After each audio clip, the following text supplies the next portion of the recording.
Bonjour à tous, nous sommes ravis d'être présents aujourd'hui pour discuter de notre recherche sur les hôpitaux construits par la Chine en Afrique. Nous vous remercions de l'invitation à ce séminaire Présence chinoise en Afrique. Et nous remercions également Stéphanie Tchombiano qui a préparé également une intervention sur le rôle de la Chine face à la pandémie de Covid en Afrique. Alors, nous allons donc vous présenter d'abord le contexte de ce travail. Personnellement, je travaille en Afrique sur les systèmes de santé et les hôpitaux depuis une bonne quinzaine d'années. Et donc, j'assiste à un paysage qui est en même temps des conditions très détériorées des systèmes de santé, en particulier des hôpitaux. Et en même temps, un paysage qui est en pleine transformation avec la présence d'acteurs nouveaux dans le paysage hospitalier, notamment les pays émergents tels que l'Inde, le Maroc, la Turquie, et bien sûr la Chine, qui est un acteur historique en Afrique dans le domaine de la santé. Sa coopération sanitaire est ancienne et connaît des renouvellements permanents. Et en effet, on a assisté cette dernière décennie à l'accélération de la construction d'hôpitaux par la Chine sur le continent africain, avec même un objectif politique et chiffré qui a été formulé lors du 3e sommet du Forum de la coopération sino-africaine en 2006, qui prévoyait, je cite, de construire 30 hôpitaux dans les 3 ans à venir et a accordé une aide sans contrepartie d'un montant de 300 000 yuan pour l'achat de médicaments contre le paludisme en faveur des pays africains et la création de 30 centres de lutte contre le paludisme. Alors nous n'allons pas tellement traiter cette question de l'implication particulière sur le paludisme, mais nous nous concentrons sur la question des hôpitaux. C'est cette question, donc des hôpitaux construits par la Chine comme nouvelle forme d'intervention sanitaire de la Chine sur le continent, que nous avons soumis à l'ANR pour obtenir un financement jeune chercheur entre 2018 et 2020. Le constat, donc, c'était la multiplication des nouveaux hôpitaux construits par la Chine et en particulier des formes variées que ceux-ci prennent, depuis des hôpitaux de l'amitié un petit peu plus traditionnels jusqu'à des hôpitaux de référence qui sont de bien plus grande ampleur, mais également des formes d'intervention comme le bateau hôpital, un navire militaire chinois qui a accosté à la côte est de l'Afrique en 2007. Alors, s'agit-il d'un nouvel instrument de la diplomatie sanitaire et comment ces nouveaux hôpitaux s'insèrent dans le paysage sanitaire des pays concernés? C'est vraiment ces questions que nous nous sommes posées et nous avons décidé de conduire un projet exploratoire à partir d'une étude de cas très ciblée pour essayer de comprendre un certain nombre d'enjeux relatifs à ces nouveaux hôpitaux. Nous avons pensé qu'il était utile de se concentrer sur un cas.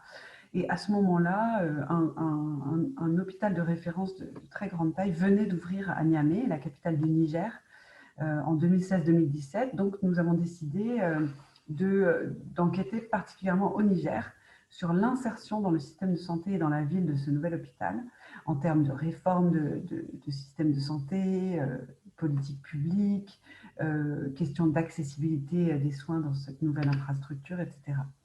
Et nous avons prévu donc dans ce même projet un volet d'études sur la Chine qui consistait essentiellement en une revue de la littérature et la possibilité de conduire une enquête en Chine que nous avons conduite donc à partir d'une mission exploratoire à Nanning, la capitale de la province du Guangxi, sachant que le Guangxi est la province qui est jumelée avec le Niger.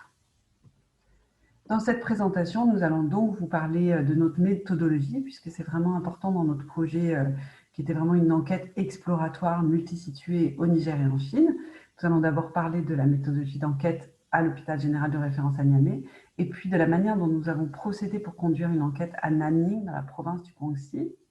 Ensuite, nous aborderons 2 points qui nous paraissent importants. Le premier, c'est le renforcement et la recentralisation de la coopération médicale Chine-Niger qui est en jeu avec ce nouveau type de jumelage entre hôpitaux. Et l'autre point, c'est vraiment de se poser la question du resserrement des liens de coopération entre les pays, entre la Chine en l'occurrence et le Niger, ou bien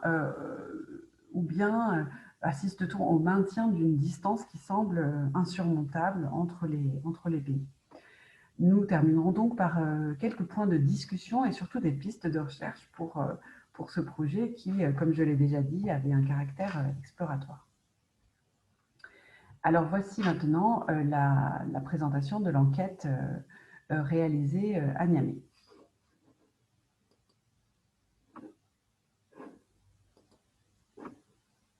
La circulation d'air est très importante, qui est très bien entretenue par de nombreux jardiniers pour en faire un espace vraiment plaisant à l'accueil des visiteurs. Donc quelques mots sur cet hôpital justement. Il est vraiment important parce qu'on a peut-être l'idée que l'hôpital est arrivé, puis la Chine construit et ensuite ne s'intéresse pas. Il est vraiment important de dire que c'était d'abord un projet nigérien.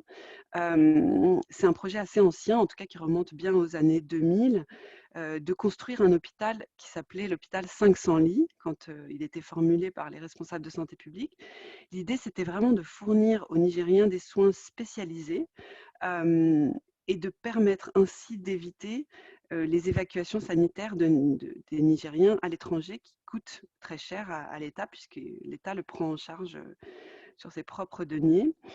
Donc voilà, il y a eu plusieurs plans qui ont été formulés et finalement, en fait, le partenaire chinois est arrivé voilà, avec la proposition d'un don proposé de le construire, cet hôpital, et de l'offrir au Niger. Il faut aussi signaler que la Chine est présente au Niger depuis plusieurs décennies, depuis les années 70. Plus récemment, elle s'est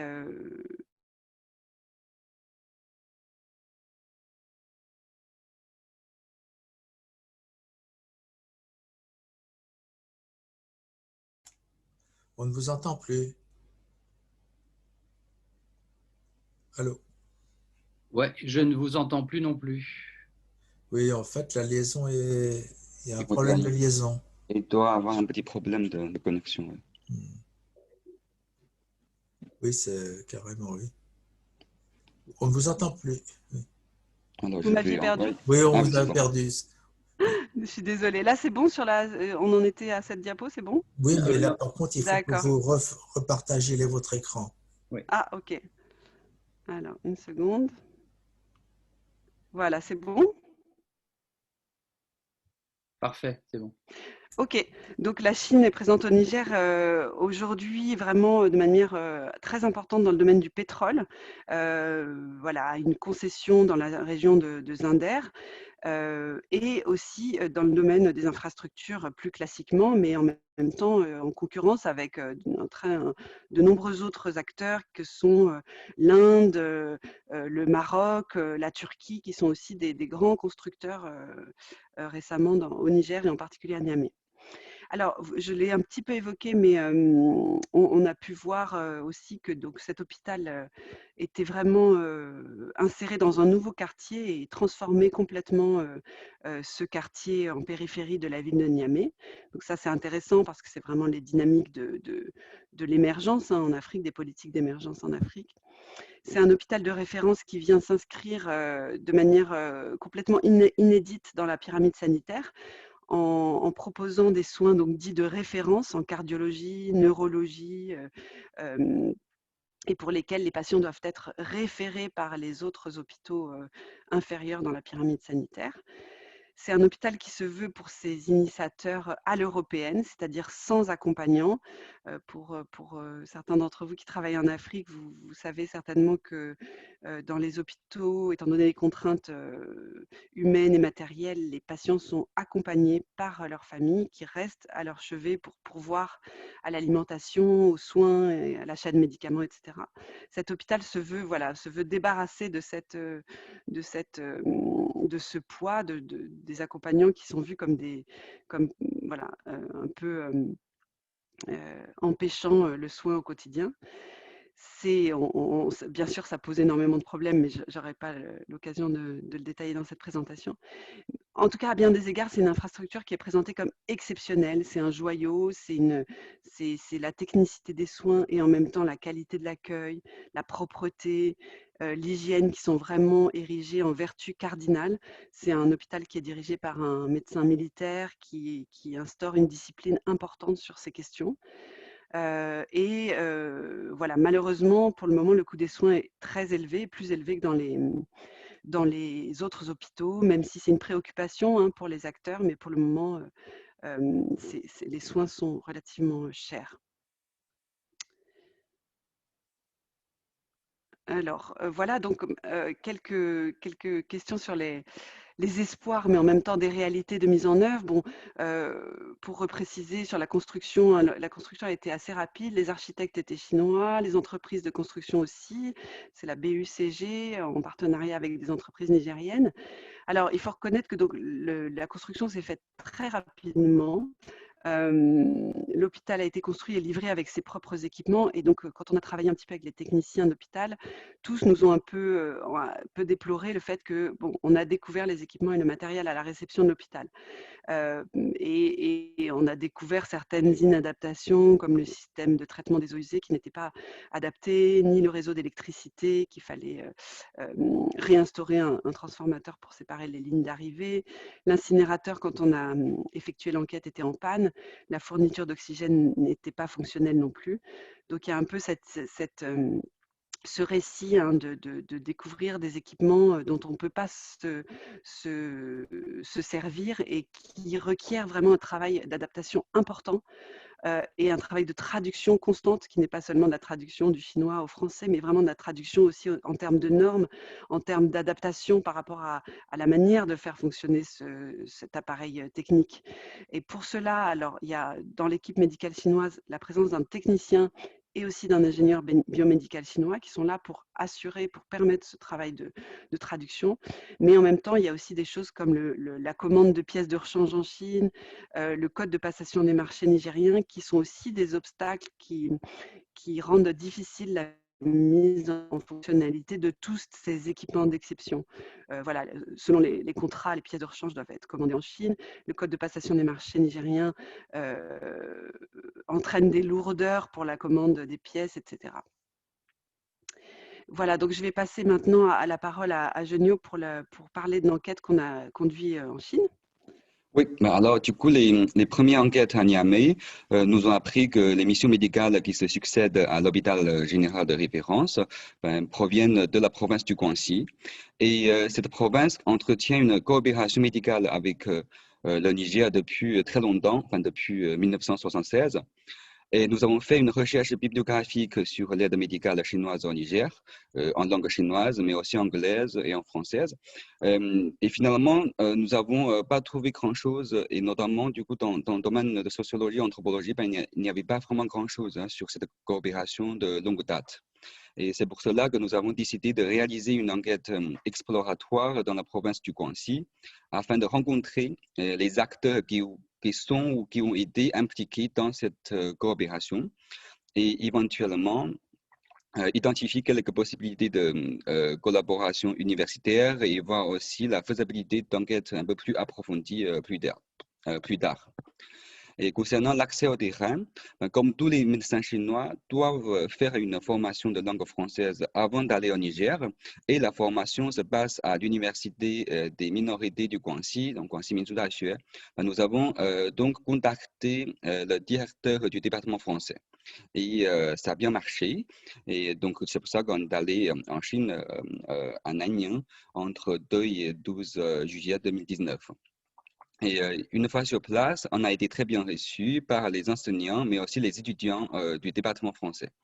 Et ce qui est intéressant, c'est qu'en échangeant avec eux, on a appris qu'en fait, ce n'était pas le département français qui formait les médecins chinois. En effet, c'est l'Institut d'éducation internationale qui a un programme de formation intensive au français pour les médecins partant en Afrique. Donc, 6 mois de cours, d'abord français basique et ensuite français appliqué à la médecine. Et la directrice de l'Institut d'éducation internationale était une informatrice clé pour nous parce qu'elle nous a proposé son aide sans aucune réserve pour trouver des médecins chinois. Et nous avons pu, grâce à elle, rencontrer 4 personnes très intéressantes et réaliser des entretiens avec eux. Donc, il y a une infirmière chinoise qui est partie en 2017 à Niamey.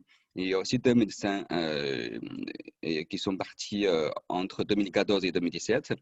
Et il y a aussi une étudiante infirmière comorienne. En effet, il y a pas mal d'échanges aussi entre la province du Guangxi et les Comores parce que le Guangxi envoie également des équipes médicales aux Comores. La diapo suivante. Et l'envoi de l'équipe médicale n'est pas une pratique nouvelle dans l'histoire de l'aide médicale chinoise à l'étranger.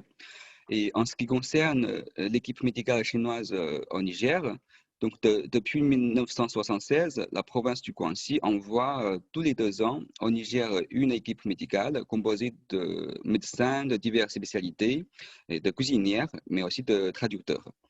Et la seule période d'interruption était entre 1992 et 1996 en raison de la rupture diplomatique entre la Chine et le Niger. Nous pouvons voir dans ce tableau-là qu'avec la reprise de relations diplomatiques en 1996, le nombre de personnes envoyées au Niger commence à être stabilisé, donc soit 36 personnes, soit 37 personnes.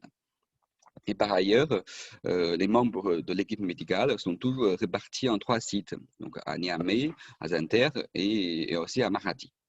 Diapo suivante. Mais avec la construction de l'hôpital général de référence à Niamey, la politique de l'envoi de l'équipe médicale au Niger a changé. En février 2017, la province du Guangxi a envoyé sa 19e équipe médicale et uniquement à Niamey. Donc, la mission principale n'était pas de soigner les patients, mais d'aider à la préparation de l'ouverture du nouvel hôpital prévu en fin d'année 2017. Et composée de 10 membres, cette équipe a séjourné 1 an à peu près à Niamey, donc à l'hôpital de référence. Nous avons rencontré une infirmière qui a été envoyée à Niamey pour cette mission et elle nous a raconté que le travail de son équipe s'est déroulé en 3 phases pendant son séjour. Donc, la première phase, entre février et août 2017, concerne la préparation de l'ouverture de l'hôpital, comme par exemple l'inventaire du matériel, mais aussi les communications avec les acteurs officiels. Parce que, comme elle disait, c'est une affaire entre 2 pays, donc on ne peut pas ouvrir un hôpital comme on veut. L'équipe médicale doit donc entrer en contact avec différents acteurs, le gouvernement local et surtout le ministère de la Santé, mais aussi le département des affaires de l'ambassade de la Chine. Et la deuxième phase est une phase de pilote entre août et novembre 2017. Il s'agit surtout de recevoir des patients pour tester le service des urgences afin de voir si tout se passe bien, s'il y a des problèmes qui se surgissent et puis essayer de les résoudre. Et enfin, donc, la dernière phase est l'ouverture de l'hôpital à partir de novembre 2017. Et la 19e équipe donc, rentre en Chine en février 2018 pour laisser la place à l'équipe suivante, donc la 20e équipe qui est composée de 36 personnes. Donc, on voit que ça revient à un nombre normal, à un nombre standard. Et cette équipe reste uniquement à l'hôpital de Niamey pour une durée d'1 an et 2 mois. Et puis ensuite, la 21e équipe qui est arrivée à Niamey en mars 2019. Et cette équipe-là est censée rester 1 an et demi au Niger, mais avec la COVID-19, elle est restée un peu plus longtemps que prévu.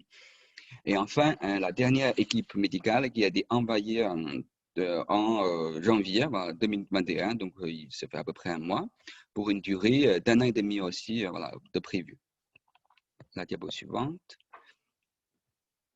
Et donc, on voit qu'à la différence des anciennes équipes qui étaient réparties en 3 sites, Niamey, Maradi et Zender, pour une durée de 2 ans, la mise en service de l'hôpital de Niamey marque un changement significatif dans l'organisation de l'équipe médicale chinoise. Parce qu'on voit qu'à partir de 2017, l'équipe médicale reste uniquement à Niamey au lieu de partir sur 3 sites, et pour une durée aussi plus courte, soit 1 an et demi à peu près. Et il y a plusieurs facteurs qui nous permettent de comprendre ce changement de politique de l'envoi de l'équipe médicale. Donc, premièrement, la présence continue des médecins chinois dans l'hôpital de Niamey s'inscrit dans la volonté de changer l'ancienne pratique de clé en main. L'idée est de proposer un suivi et un soutien continu pour le bon fonctionnement de l'hôpital à Niamey. C'est l'une des raisons pour lesquelles l'équipe médicale chinoise reste uniquement à Niamey. Donc, Fanny va en parler aussi un petit peu plus tout à l'heure. Et pour le deuxième facteur, c'est de pallier un peu les difficultés de recrutement des médecins chinois pour participer à la mission d'aide médicale à l'étranger. Et c'est un problème qui existe depuis les années 80 et ça commence à être devenu de plus en plus compliqué dans les années 2010. Et en effet, avec les réformes économiques à la fin des années 70 en Chine, mais aussi avec l'augmentation des salaires, il y a de plus en plus de médecins chinois se montrent réticents à l'idée de partir en Afrique pour une durée de 2 ans. Souvent pour des raisons liées au niveau de vie de la classe moyenne en Chine, des incitations financières qui semblent de plus en plus dérisoires, mais aussi des longues absences dans la vie familiale et des difficultés d'adaptation au contexte culturel et linguistique. Et les médecins que nous avons rencontrés au Guangxi ont évoqué d'autres facteurs contraignants aussi, comme par exemple les craintes sécuritaires et aussi le peu de motivation des médecins sur le plan de l'accomplissement professionnel.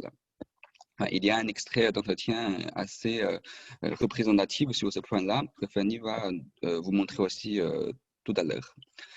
Et donc, pour motiver les médecins, les autorités chinoises doivent modifier, mais aussi réajuster le programme de coopération sino-africaine en prenant en considération les aspirations professionnelles, les volontés individuelles, mais aussi la situation familiale des membres de l'équipe médicale.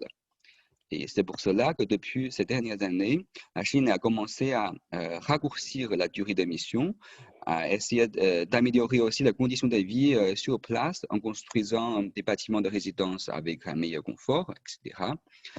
Et le fait de travailler à la capitale de Niger, donc à Niamey, dans un hôpital nouveau, bien équipé, au lieu de partir à Zander ou à Maradi, cela s'inscrit aussi dans la volonté de motiver les médecins chinois de participer à ce type de mission à l'étranger.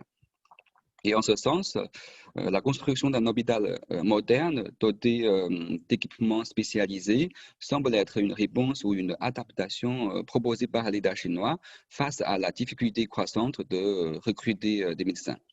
Par ailleurs, la Chine a offert des dons d'appareils et d'équipements spécialisés à l'hôpital de Niamey, ce qui permet aussi aux médecins chinois spécialistes de continuer à exercer leur spécialité, enfin leur métier à Niamey comme en Chine. Voilà, je laisse la parole à Fanny. Merci beaucoup, Janio. Donc, je vais continuer effectivement à nous interroger sur cette, voilà, vous voyez bien la recentralisation de l'aide médicale autour de cet hôpital dans la capitale du pays, qui répond à des impératifs côté, on va dire côté équipe médicale chinoise pour être dans un centre plus spécialisé, pour pratiquer la médecine à un meilleur standard, pour être dans des conditions de sécurité plus stables, et donc qui répond aussi à un souhait de la part de la partie nigérienne.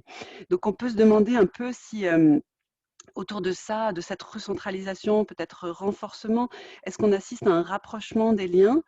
Est-ce qu'on est passé à une autre perception que celle de ce médecin donc, qui était Zhong Zhisheng, qui était médecin chinois dans une petite ville africaine au Niger, en fait, à Zar, et qui racontait dans son livre que voilà, la vie est extrêmement ennuyeuse, il n'y a rien de moderne, ni d'activité sociale, à part le travail, manger, dormir, voilà, ce sont nos principales activités. Il y a des barrières linguistiques et des différences culturelles. La plupart des membres de notre équipe ne se sont pas fait d'amis. Voilà, donc un peu cette perception d'altérité et de d'une expérience un petit peu maussade dans un pays pauvre et peu attractif, qu'on a retrouvé, nous, dans le témoignage de ce médecin qui était coopérant donc, à Zinder entre 2014 et 2016. Il nous disait, voilà, il était très difficile de mettre en pratique nos techniques médicales dans un environnement dépourvu d'équipement, de sorte que les opérations réalisées par les médecins chinois étaient quasiment similaires à celles des médecins locaux, qui ne pouvaient du coup pas vraiment apprendre des nouvelles connaissances en clinique. Le travail que nous avons réalisé au Niger ne représente que 10% de ce que nous avons fait, les 90% restants inutilisés. Les médecins locaux ne nous voyaient donc pas vraiment comme meilleurs, mais s'ils venaient en Chine pour voir les opérations que nous effectuons, ils comprendraient l'écart entre eux et nous, voilà, de sorte qu'il n'y a pas de communication avec les médecins locaux, encore moins de formation. Donc ça, c'est la vision d'un médecin qui était dans cette zone reculée à Zinder, où finalement, avec le peu d'équipement, avec le fait que les patients se présentent assez tard dans l'évolution de leur maladie, il y a peu de choses à faire en général comme opération chirurgicale, et donc un niveau de pratique de la médecine qui demeure insatisfaisant pour les médecins chinois. Donc à Niamey, visiblement, vraiment, l'idée de cet hôpital, c'est de faire correspondre aussi le lieu de pratique de la médecine aux attentes des médecins chinois. Donc à l'hôpital général de référence, on nous indiquait qu'en effet, les médecins donc, sont formés à l'étranger. C'est vrai que cet hôpital, je ne l'ai pas mentionné, mais souhaite recruter des médecins excellents, formés à l'étranger, des jeunes médecins prometteurs. Ils n'ont pas besoin, donc, selon les médecins chinois, d'être formés techniquement justement à l'exercice de leur pratique clinique ou chirurgicale. Par contre, ils ont la nécessité d'être formés à l'utilisation des appareils médicaux offerts par la Chine. Donc voilà, donc c'est intéressant peut-être que la coopération se passe différemment autour de cette pratique de la médecine, autour des appareils plus spécialisés, etc. Voilà, mais en pratique, nous, les quelques échanges qu'on a pu avoir à Niamey et à Nanning montrent qu'en pratique, les difficultés dans les échanges persistent. On nous signale toujours les barrières culturelles et linguistiques, peu d'interprètes sur place à Niamey, et l'apprentissage du français à l'université de Nanning reste quand même vraiment limité. Un chef de service de l'hôpital de référence nous disait: nous avons peu de contact avec les médecins chinois, nous n'avons pas les mêmes horaires, pas la même culture. On travaille... Donc voilà, toujours cette question de différence, d'altérité qui se met à jour. Et les membres de l'équipe médicale ne sont pas incités à partager une sociabilité avec les Nigériens, et réciproquement, moi, travaillant avec plutôt les acteurs de santé nigériens, c'est vrai que quand j'ai demandé à rencontrer l'équipe médicale, on était plutôt réticents à me dire que c'était compliqué, qu'il fallait que je demande des autorisations, voilà, à des personnes très très haut placées, donc c'était réticence, quoi. Et puis les médecins nigériens, comme le disait Genio très bien, sont quand même réticents à séjourner,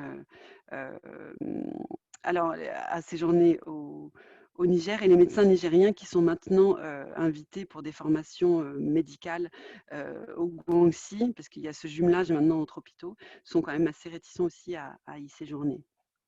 Voilà, donc quelques pistes de recherche, ça va aller assez vite. 3 diapos. La première, c'est de vous dire que ces hôpitaux sont vraiment des réalisations à géométrie variable.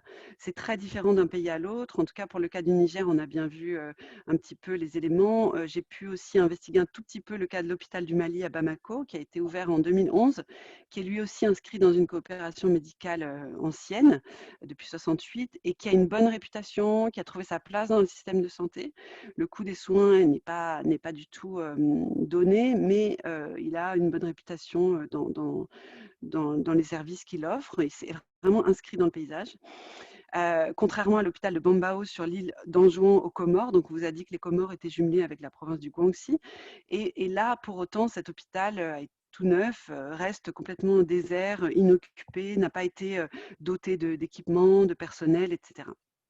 Alors qu'on l'a vu pour le cas du Niger, ce qui va marcher, c'est l'effort en continu de l'État nigérien pour mettre du personnel, pour vraiment investir son opérationnalisation, sa maintenance. C'est vraiment un investissement politique et stratégique au Niger, un projet national véritablement.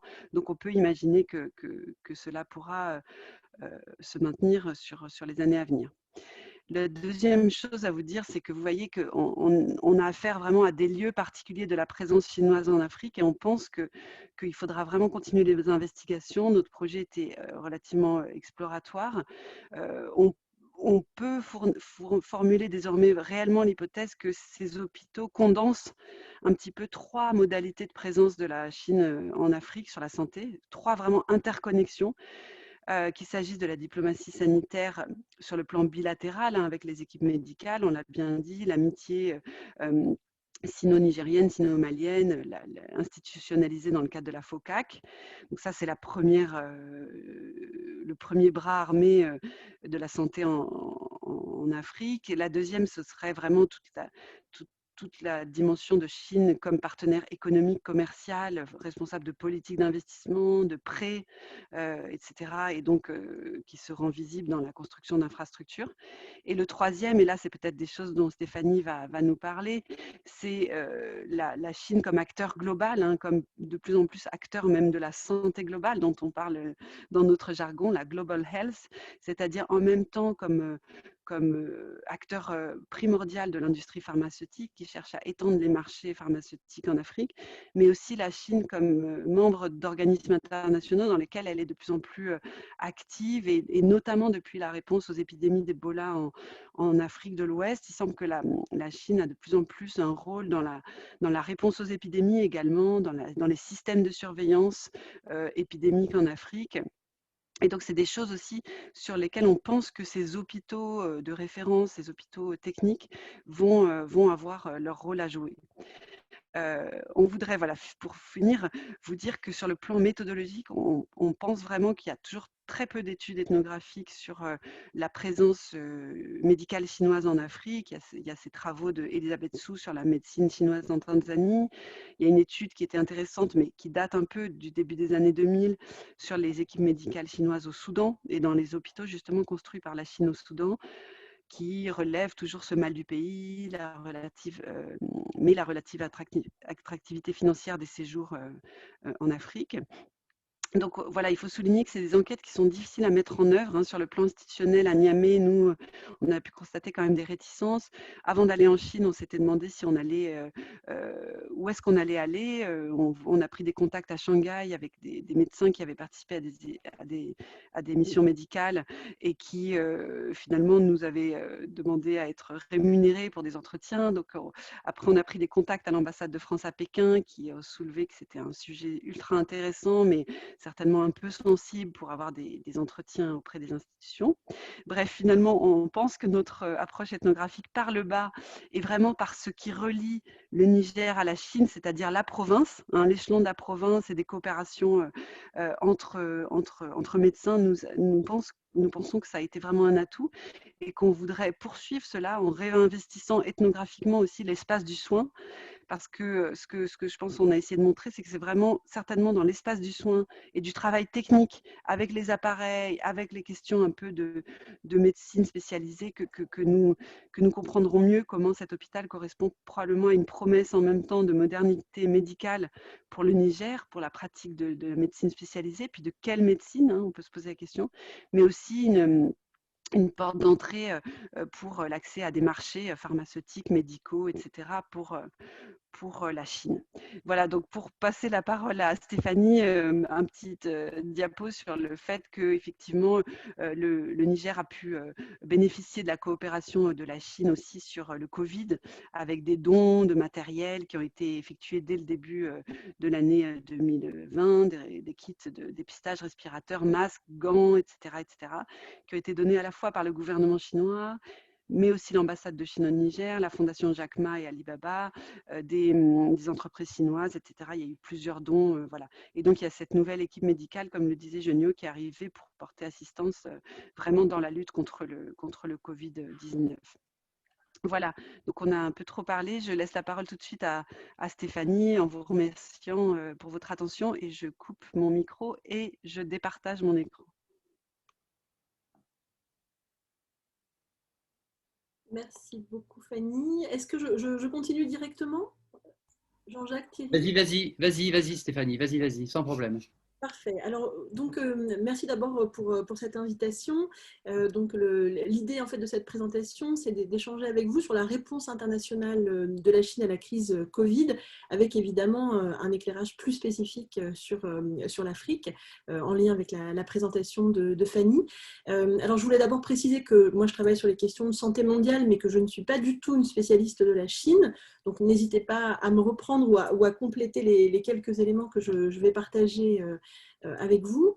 Et donc, ce que je vous propose, en fait, c'est d'identifier quelques dates que j'ai retenues parce qu'elles me semblent assez emblématiques, finalement, du positionnement de la Chine sur la scène internationale, donc en particulier vis-à-vis du continent africain à l'occasion de la crise Covid. Et chacune de ces 3 dates va me permettre, en fait, d'éclairer un peu un aspect particulier de la réponse chinoise au niveau international. Donc, la première sur les liens entre la Chine et l'OMS, la deuxième sur les modalités d'appui de la Chine aux pays africains, qui ont déjà été évoquées tout de suite par Fanny, et puis la troisième enfin sur les vaccins. Alors, la première date que j'ai retenue, c'est la date du 11 février 2020. Donc, on est à l'époque 1 mois et demi après l'identification des premiers cas officiels de Wuhan, qui date, comme vous le savez, du 31 décembre 2019. Et c'est le moment où l'OMS va donner un nom à la maladie provoquée par le coronavirus, qu'on appellera donc désormais la Covid-19. Alors, en diffusant ce nouveau nom, l'OMS insiste énormément sur la nécessité d'éviter toute stigmatisation, d'éviter absolument de faire référence lorsque l'on nomme cette maladie ou ce virus à un quelconque emplacement géographique, à un animal ou à un groupe de personnes en particulier, donc en langage clair, qu'on cesse de l'appeler le virus chinois. Et cette question du nom, elle a été, comme vous le savez, l'objet de grandes tensions au niveau international. On se souvient notamment de la volonté américaine d'utiliser l'expression virus chinois, qui a été jusqu'à bloquer des projets de résolution au niveau des Nations Unies, puisque les Américains ne voulaient pas en démordre et persistaient finalement à utiliser l'expression virus chinois. Et puis on sait aussi que la Chine remet en question l'origine chinoise de la maladie, et que cette question de l'émergence du virus reste un sujet de controverse et de tension sur lequel il faudra effectivement travailler et sur lequel on a plusieurs récits qui s'affrontent. En tout cas, donc moi j'ai choisi ce moment et cette date en particulier parce qu'elle me semble assez révélatrice finalement des liens réels ou perçus entre la Chine et l'OMS. Donc, pour reprendre un petit peu les choses, donc c'est vraiment, en fait, on a d'un côté les États-Unis et l'Europe qui vont reprocher à la Chine son inertie au début de l'épidémie de Covid-19, qui vont l'accuser notamment de faire de fausses déclarations, de manquer de transparence, d'avoir contraint au silence les premiers lanceurs d'alerte face à l'arrivée du virus. Et puis aussi qui vont l'accuser de relativiser l'ampleur de l'épidémie, de minimiser la contagiosité du virus. Et on a aussi l'OMS qui est pointée du doigt pour avoir en quelque sorte finalement couvert la Chine, pour avoir tardé à déclarer la Covid comme urgence de santé publique internationale, ce que l'OMS ne fera que le 30 janvier, et puis ensuite pour avoir tardé à déclarer la Covid comme pandémie, ce qu'elle ne fera effectivement que le 11 mars. Donc, on cible dans ses reproches notamment le directeur de l'OMS, le docteur Tedros, et on lui reproche d'avoir notamment félicité la Chine pour sa gestion de l'épidémie et la rapidité avec laquelle elle a transmis les informations au début. On reproche aussi au docteur Tedros d'avoir déclaré qu'on pouvait considérer la Chine comme un exemple et comme un véritable standard de l'épidémie, une source d'inspiration pour les recommandations internationales de l'OMS. Et puis aussi de s'impliquer, de soutenir finalement la volonté chinoise de ne pas accorder à Taïwan un statut d'observateur au sein de l'OMS, selon le principe d'une seule Chine.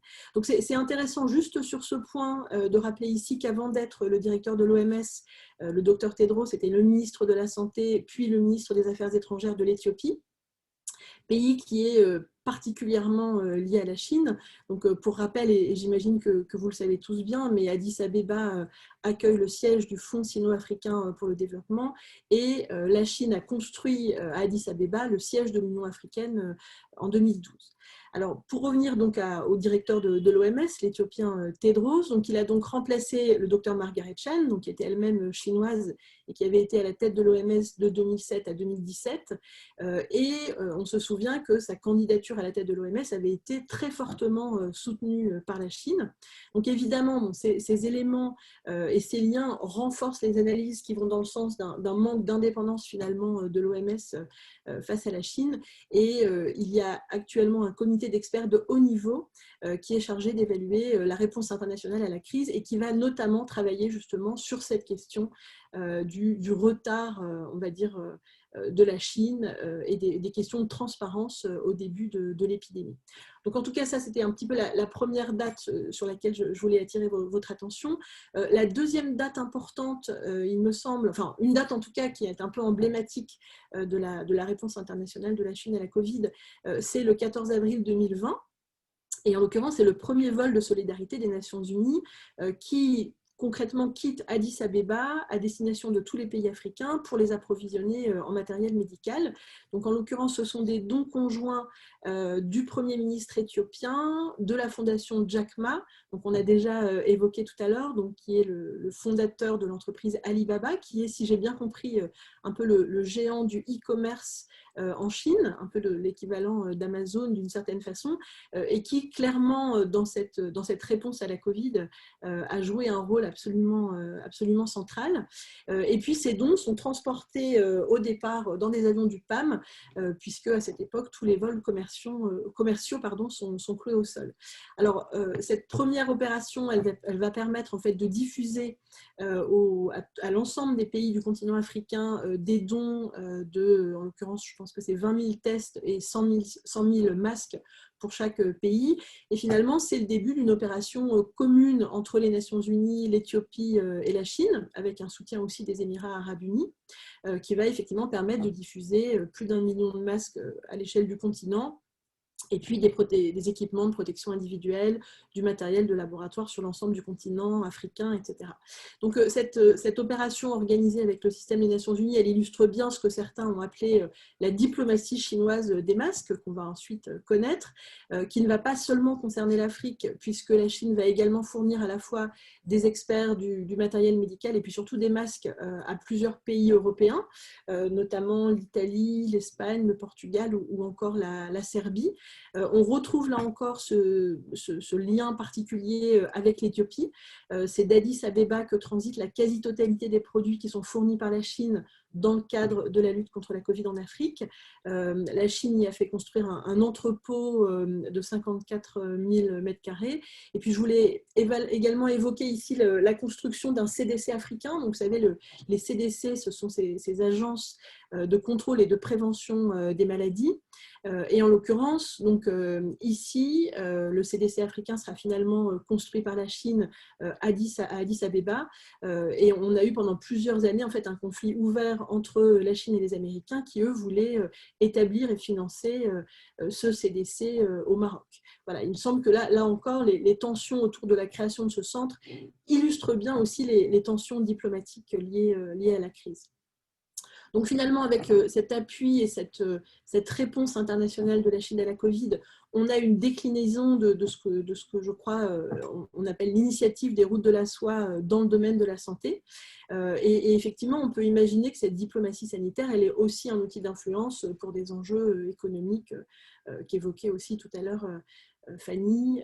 Voilà, l'Afrique, source aussi de matières premières, d'énergie, le pétrole angolais, le bois gabonais, etc., etc. En tout cas, dans la façon dont cet appui est présenté, on retrouve cette image très forte de la coopération sud-sud, en opposition à une coopération nord-sud qui serait déséquilibrée d'une certaine façon, donc une coopération bilatérale basée sur des principes de non-ingérence, avec cette idée de coopération économique gagnant-gagnant, et un appel à ce que les Chinois appellent à une démocratisation des relations internationales pour qu'elles soient à la fois plus égalitaires et moins systématiquement influencées par les grandes puissances. Donc on a notamment au sein des différents conseils d'administration des organisations internationales cette idée qui est forte et qui est assez récurrente. Je voulais juste faire un deuxième éclairage après celui du Niger tout à l'heure sur le Tchad, où la Chine est très présente et notamment impliquée sur l'exploitation du pétrole historiquement, mais dans lequel elle joue un rôle aussi particulier sur les questions sanitaires. Donc la Chine est un des premiers pays à avoir proposé son aide pour lutter contre la Covid. Et donc, on a eu à la fois au Tchad un appui technique de la Chine avec des experts positionnés au niveau du ministère de la Santé pour appuyer finalement le gouvernement tchadien à la définition de sa stratégie en matière de lutte contre la Covid. On a un appui organisationnel très fort, et en l'occurrence, les 2 hôpitaux construits par la Chine, l'hôpital de la Renaissance et puis l'hôpital de l'amitié sino-tchadienne basé à N'Djamena, sont devenus les sites de référence Covid. Un appui matériel important également, puisque donc chacun des 26 districts a été équipé de GenExpert pour le dépistage, avec aussi l'envoi, là encore, d'un volume extrêmement important de matériel, tests, masques, respirateurs, etc. Un élément aussi qui a été fourni par la Chine, c'est la dotation de 3000 motos, donc des Yamaha 25, utiles pour le dépistage, pour le transport des prélèvements. Voilà. Et puis on a aussi un appui structurel avec une électrification de quelques centres de santé, avec ce message qu'il fallait profiter finalement de l'occasion pour renforcer la vaccination de routine et la chaîne de froid dans les différentes structures sanitaires. Une communication très forte et notamment l'accès à la chaîne chinoise CCTV qui diffusait en français pose aussi vraiment la Chine comme exemplaire dans sa gestion de l'épidémie, etc. Et ce qui m'a, moi, marqué dans les retours que j'ai eus d'anciens collègues sur ces questions, c'est le fait que finalement, cette approche très pragmatique, avec beaucoup de matériel, etc., très concrète, est aussi finalement très lisible pour les populations, voilà, avec cette idée que voilà, la coopération chinoise, c'est du concret, peut-être en opposition avec d'autres coopérations voilà, qui semblent moins évidente ou en tout cas moins lisible.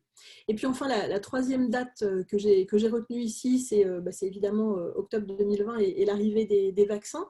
Donc en l'occurrence ici, face aux pays les plus riches qui finalement commandent la majorité des doses de vaccins, la Chine cherche finalement à se positionner comme leader dans cette politique du vaccin comme bien public mondial, notamment en vendant ces 3 vaccins déjà en circulation sur son territoire. Donc on a 2 vaccins de Sinopharm et puis 1 de Sinovac aux pays à ressources limitées.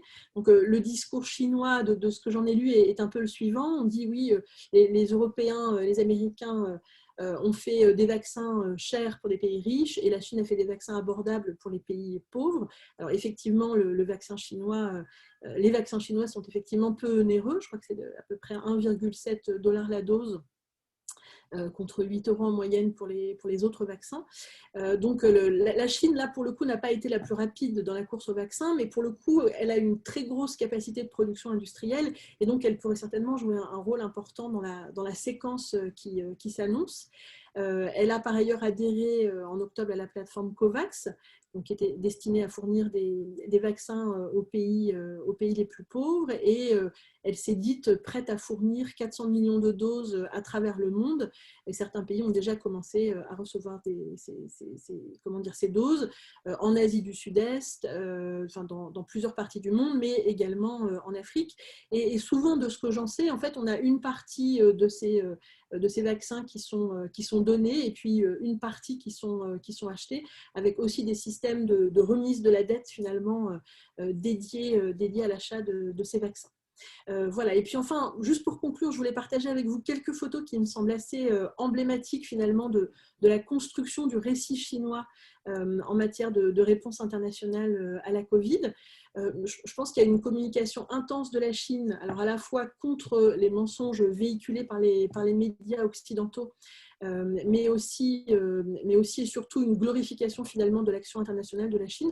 Alors c'est vrai que vous qui travaillez sur la Chine, vous êtes peut-être très habitués finalement à cette iconographie qui est quand même très particulière, mais voilà, qui je pense illustre bien quand même l'ambition de la Chine de tenir un rôle de puissance mondiale et de peut-être saisir la Covid comme une bonne opportunité pour cela. Alors je vais juste partager avec vous mon écran. Voilà, est-ce que vous voyez bien du coup Oui, c'est bon. Alors, quelques photos donc, qui sont toutes tirées du site french.china.org. Alors, d'abord, vous avez ici les membres d'une équipe médicale chinoise qui posent pour une photo de groupe à l'aéroport, donc juste avant leur départ en Ouganda. Donc, ça, c'est une photo récente hein, qui date du 20 janvier 2021 de l'aéroport de Kunming, Changshu. Voilà, désolée pour mon accent peut-être. Et voilà, et avec une déclaration du chef de l'équipe, nous servirons la population locale avec dévotion et amour. Nous transmettrons l'amitié du peuple chinois envers le peuple africain grâce à notre travail là-bas. Ensuite, une photo des membres de la 3e équipe d'aide médicale du Liaoning, qui part en Gambie. Donc, c'est une photo qui date de décembre dernier. Une photo également qui montre le partenariat entre la société Alibaba et puis Ethiopian Airlines, qui a été très utilisée ici. Et puis enfin, une photo avec le ministre zambien de la Santé et l'ambassadeur de Chine en Zambie, avec une cérémonie de don de matériel le 25 septembre 2020. Et voilà une photo assez emblématique, il me semble, effectivement, de toute cette iconographie, de toute cette mise en scène des différents dons de la Chine à l'Afrique. Voilà, bah écoutez, je voulais juste terminer sur ces photos parce qu'elles m'ont semblé assez édifiantes. Mais en même temps, je me dis effectivement que vous qui êtes tous des spécialistes de l'Afrique, vous devez avoir une grande habitude finalement de cette façon de mettre en scène aussi la coopération chinoise. Oui, merci beaucoup hein, pour ces 3 exposés, c'est vraiment très intéressant. À la fois, ils se situent sur des niveaux différents, hein, du bilatéral, du très micro, et puis aussi vraiment les enjeux presque, je dirais, planétaires. Moi, j'irais sur les dernières photos de Stéphanie. Moi, ça m'amuse beaucoup parce que c'est effectivement le genre de mise en scène hein, que l'on voit très fréquemment au niveau côté chinois et qui n'existe plus côté bailleurs de fonds bilatéraux traditionnels. C'est ça qui est assez drôle. Mais ce n'est pas pour ça que les bailleurs de fonds bilatéraux font beaucoup mieux que la Chine. Hein, ce n'est pas le problème. C'est amusant. Alors, moi, je voudrais revenir sur quelques questions qui m'ont bien intéressé, hein, parce que moi, j'ai appris là beaucoup de choses. Alors d'abord, une remarque générale, puisque moi, je ne suis pas du tout un spécialiste de l'économie de la santé, mais alors je retrouve des similitudes entre le schéma de coopération qu'a décrit Fanny et Ryu, mais de manière, mais alors, absolument caricaturale entre ce qui se passe dans la santé et ce qui se passe dans le secteur agricole. Les mêmes difficultés de contact entre les équipes agricoles et les équipes chinoises, la difficulté d'insertion dans la population des équipes chinoises quand elles sont dans des endroits très reculés en Afrique, que ce soit au Cameroun ou ailleurs. Et alors là, ça c'est le point. Alors, il y a une espèce de trame commune, avec en plus les jumelages entre une province et puis un pays, etc. etc. Bon. Alors, moi, j'avais finalement quelques questions à poser, plus pour aller un peu plus loin. À un moment donné, Stéphanie, tu as évoqué la question au Tchad de façon rapide sur un appui peut-être plus structurel au niveau de la politique de santé, au niveau du Tchad. Par la Chine. Alors ça, moi, c'est quelque chose qui m'interroge beaucoup parce que d'abord, Fanny n'en a pas parlé. Alors, est-ce que c'est parce que ça n'existe pas et dans la pratique, moi je n'ai jamais vu une coopération dans d'autres secteurs où les Chinois étaient dans les ministères, par exemple. Alors que la France se fait un plaisir d'avoir toujours un conseiller technique ici ou là, pareil pour les États-Unis, etc., etc. Je voulais savoir, est-ce que vraiment la Chine le cas du Tchad, c'est un petit peu exceptionnel par rapport à d'autres pratiques, ou bien est-ce que ça serait une orientation à terme de voir une intervention beaucoup plus sur la politique de santé, plutôt que seulement déléguer, envoyer des médecins sur le terrain. Ça, c'est un premier point que j'aimerais voir avec vous, parce que ça a des implications fortes en termes de transfert de modèle. Deuxièmement, vous avez beaucoup insisté, et ça c'est très intéressant, sur les aspects vraiment concrets, hein, sur le nombre de personnes par équipe médicale. Bon, là, il y a sur 1 ou 2 ans, 36, 37 personnes, c'est un nombre absolu, mais ce n'est pas négligeable du tout.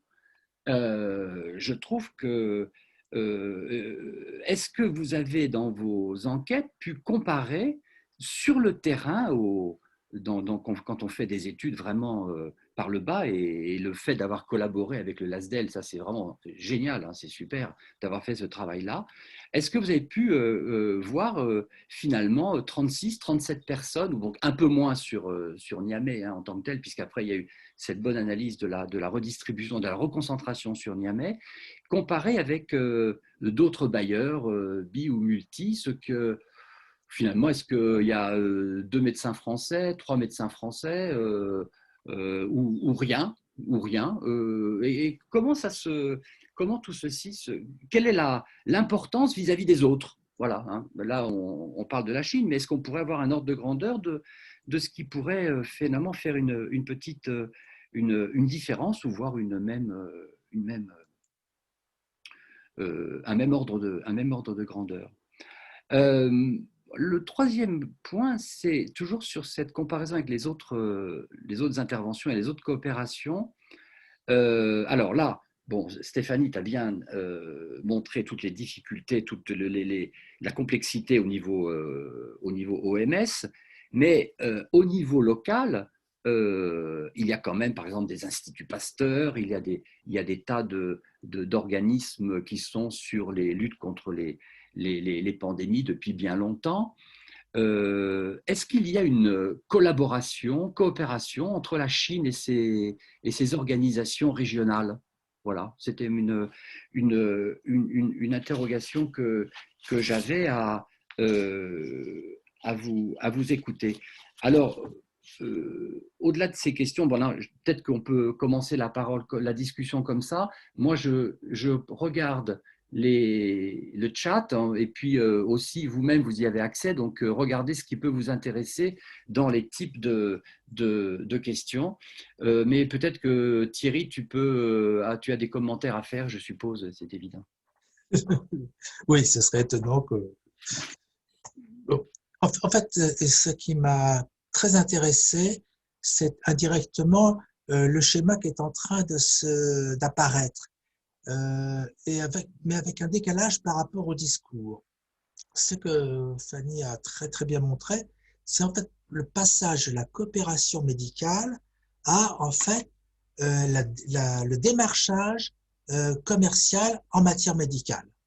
Et ce qui est étonnant, ce n'est pas une stratégie politique, ça résulte très profondément de l'évolution même de l'économie et de la société chinoise.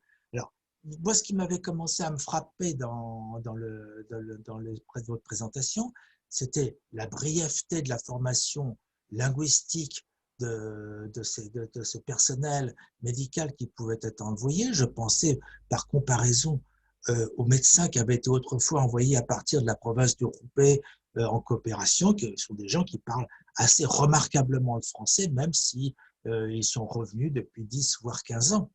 Or là, la formation, elle est très brève, à part le dire bobo ou ça, où on ne voit pas très bien ce qu'ils peuvent être capables de dire. Donc en fait, et la volonté de ne pas remettre en cause sa carrière par un détour en Afrique, qui serait si on allait à Zinder ou dans des hôpitaux de campagne, une espèce de cul-de-sac, on voit bien qu'on n'est plus du tout dans cette coopération. Et ça a également un écho dans ce que disait Stéphanie tout à l'heure, c'est-à-dire qu'elle a terminé par cette très belle remarque, hein, remise de dette contre achat de vaccins. Alors on voit bien qu'on a toujours ce discours, et avec les photos que vous avez présentées, où ils mangent juste les majorettes à côté pour bien mettre ça en scène, hein, et donc avec une espèce de mise en valeur de la coopération sino-africaine, etc., esprit de Bandung, les échanges gagnant-gagnant, nous sommes un pays du tiers-monde qui aide les autres pays du tiers-monde, bon, ce profil avec une espèce de de dynamique autonome, le commerce qui arrive derrière. C'est-à-dire que ça n'a pas été diligenté de Pékin, c'est des transformations de la Chine qui vont provoquer ça. Et ça, je trouve que c'est vraiment l'élément très intéressant et qui, pour moi, est vraiment votre apport à notre réflexion générale sur les relations Chine-Afrique. Il y a autre chose que des stratégies, autre chose que des discours, il y a une dynamique à l'œuvre et que l'on saisit, qu'on n'est pas toujours capable de saisir. Alors en fait, c'est pas une question, c'est un commentaire, mais je pense que c'est que vous avez indirectement m'aidé à mettre en avant un point important. Merci. Donc voilà ce que je pouvais dire de vos exposés à tous les trois. Très bien. Bah, je veux bien commencer peut-être pour entamer la discussion par rapport à 2-3 points. Bah, déjà, merci beaucoup Thierry, parce que c'est vraiment un des premiers points, peut-être que là, il apparaissait pas si clairement, mais en tout cas, vous l'avez très bien formulé, qu'on avait bien identifié avec Jonio et qui nous intéressait beaucoup, c'est-à-dire de voir vraiment, d'arriver à lire aussi comment dire, des évolutions de la société chinoise en s'intéressant à quelque chose qui est un hôpital dans une capitale ouest-africaine. Et ça, c'était vraiment très intéressant, justement, dans les réticences, dans le fait que finalement, les transformations de la société chinoise, de la société de consommation, d'évolution familiale, font que ça reproduit un peu des réticences et une distance par rapport à des terrains africains. Voilà. Et donc sur le plan à la fois social, familial, individuel aussi beaucoup sur la question de l'individu, mais aussi, je pense, vous avez raison sur les stratégies aussi économiques et commerciales derrière. Donc ça, c'est vraiment, je vous remercie d'avoir mis le point là-dessus parce que c'était quelque chose qui nous a beaucoup intéressés et qui n'est pas complètement nouveau aussi parce que finalement, il y a eu d'autres périodes dans lesquelles la société chinoise faisait un boom économique et puis finalement, ça se voyait que dans la coopération, dans l'envoi des troupes médicales à l'étranger, c'était plus difficile, etc. Des mouvements un peu de balancier. Moi, je vais reprendre peut-être 2 points que Jean-Jacques a soulignés. Merci beaucoup pour la lecture de nos interventions. Alors, tout à fait, sur le premier point et l'appui politique, plus institutionnel, dans les ministères de la Santé. Alors ça, c'est un truc très intéressant. Par contre, que je n'ai pas du tout vu au Niger. Il semble que ces espaces-là et ces places-là sont vraiment complètement encore occupés par la France et la Belgique. Qui ont des bureaux au ministère, qui vont donc le plan du président Macron sur la santé en Afrique fait en sorte qu'à Niamey veut un nouveau conseiller technique pour des affaires qui intéressent beaucoup Stéphanie sur le fonds mondial, etc., qui va être auprès du ministère pour les aider à absorber tous ces financements du fonds mondial de lutte contre le sida, la tuberculose et le paludisme. Mais je n'ai pas du tout vu de telles places occupées par la Chine. Par contre, ça me fait penser à une chose que je voulais dire en conclusion aussi, c'est que dans les modalités de la présence chinoise en Afrique, en tout cas par les textes que j'ai pu lire, il semble que depuis Ebola, depuis un certain nombre d'événements récents, la Chine souhaite être beaucoup plus présente sur le plan des réformes du système de santé et de renforcement des systèmes de santé, et notamment de ce qu'on appelle la marche vers la couverture sanitaire universelle. Et ça, c'est un point aussi qui pourrait permettre avec Stéphanie de faire le lien, notamment sur l'OMS, Dr Tedros, etc., puisqu'il a quand même été élu aussi sur ce mandat vous savez, couverture sanitaire universelle. Les populations doivent pouvoir accéder à des soins à moindre coût, de qualité et abordables. Et donc, on voit très bien que finalement, ça, c'est des choses que j'ai plus travaillé dans l'enquête au Niger, c'est-à-dire à quel point cet hôpital vient contrecarrer aussi des démarches de réforme vers la couverture sanitaire universelle, puisque finalement, les soins sont très spécialisés et très chers. Donc, finalement, ça touche absolument pas tous les Nigériens. Mais ça n'empêche pas que la Chine peut aussi faire avancer les deux volets. Pour autant, au Niger, il me semble que, et ça va me permettre de répondre à ta deuxième question, Jean-Jacques, c'est-à-dire que autant les Français sont un peu installés dans cette bureaucratie du ministère de la Santé à faire avancer le petit pion de la couverture sanitaire universelle, les Belges également, etc. En même temps, les Chinois construisent une énorme infrastructure, ne sont pas forcément au ministère de la Santé ou alors à la direction des équipements et des infrastructures. Autant ils ne sont pas, voilà, ils sont pas dans le ministère. Par contre, est-ce qu'on retrouve, pour répondre à la question, est-ce qu'on retrouve les médecins français à l'hôpital de référence du Niger? Pas du tout. Bien au contraire, ils sont pas du tout dans ce tableau-là. Et c'est comme si c'était un nouveau pan, et c'est ça qui, moi, m'intéresse personnellement, c'est comme si c'était un nouveau pan des politiques de développement sanitaire en Afrique, ces grands hôpitaux dans lesquels la France n'a pas du tout trouvé sa place, alors que l'AFD construit des hôpitaux en Afrique. Enfin, mais comment expliquer ça? En fait, cet hôpital sert de lieu permettant à d'autres acteurs d'intervenir qui sont alors toute une série de coopérations bilatérales du Maroc, l'Arabie Saoudite, la Turquie, l'Inde, qui en fait effectuent dans cet hôpital des interventions ponctuelles d'une semaine ou 2 semaines qui s'appellent des missions médicales, des campagnes chirurgicales. Et la Chine également, c'est-à-dire que l'hôpital de référence, il y a une équipe chinoise d'une 30aine de personnes et en même temps, il y a parfois d'autres équipes qui viennent pour opérer telle et telle intervention. Et la France n'a effectué une ou deux missions comme ça, mais c'était vraiment une opération très individuelle. C'est un médecin, un cardiologue qui soigne les hautes personnalités au Niger qui a effectué 1 ou 2 opérations comme ça dans cet hôpital. Voilà, donc c'est un peu ça que je peux dire.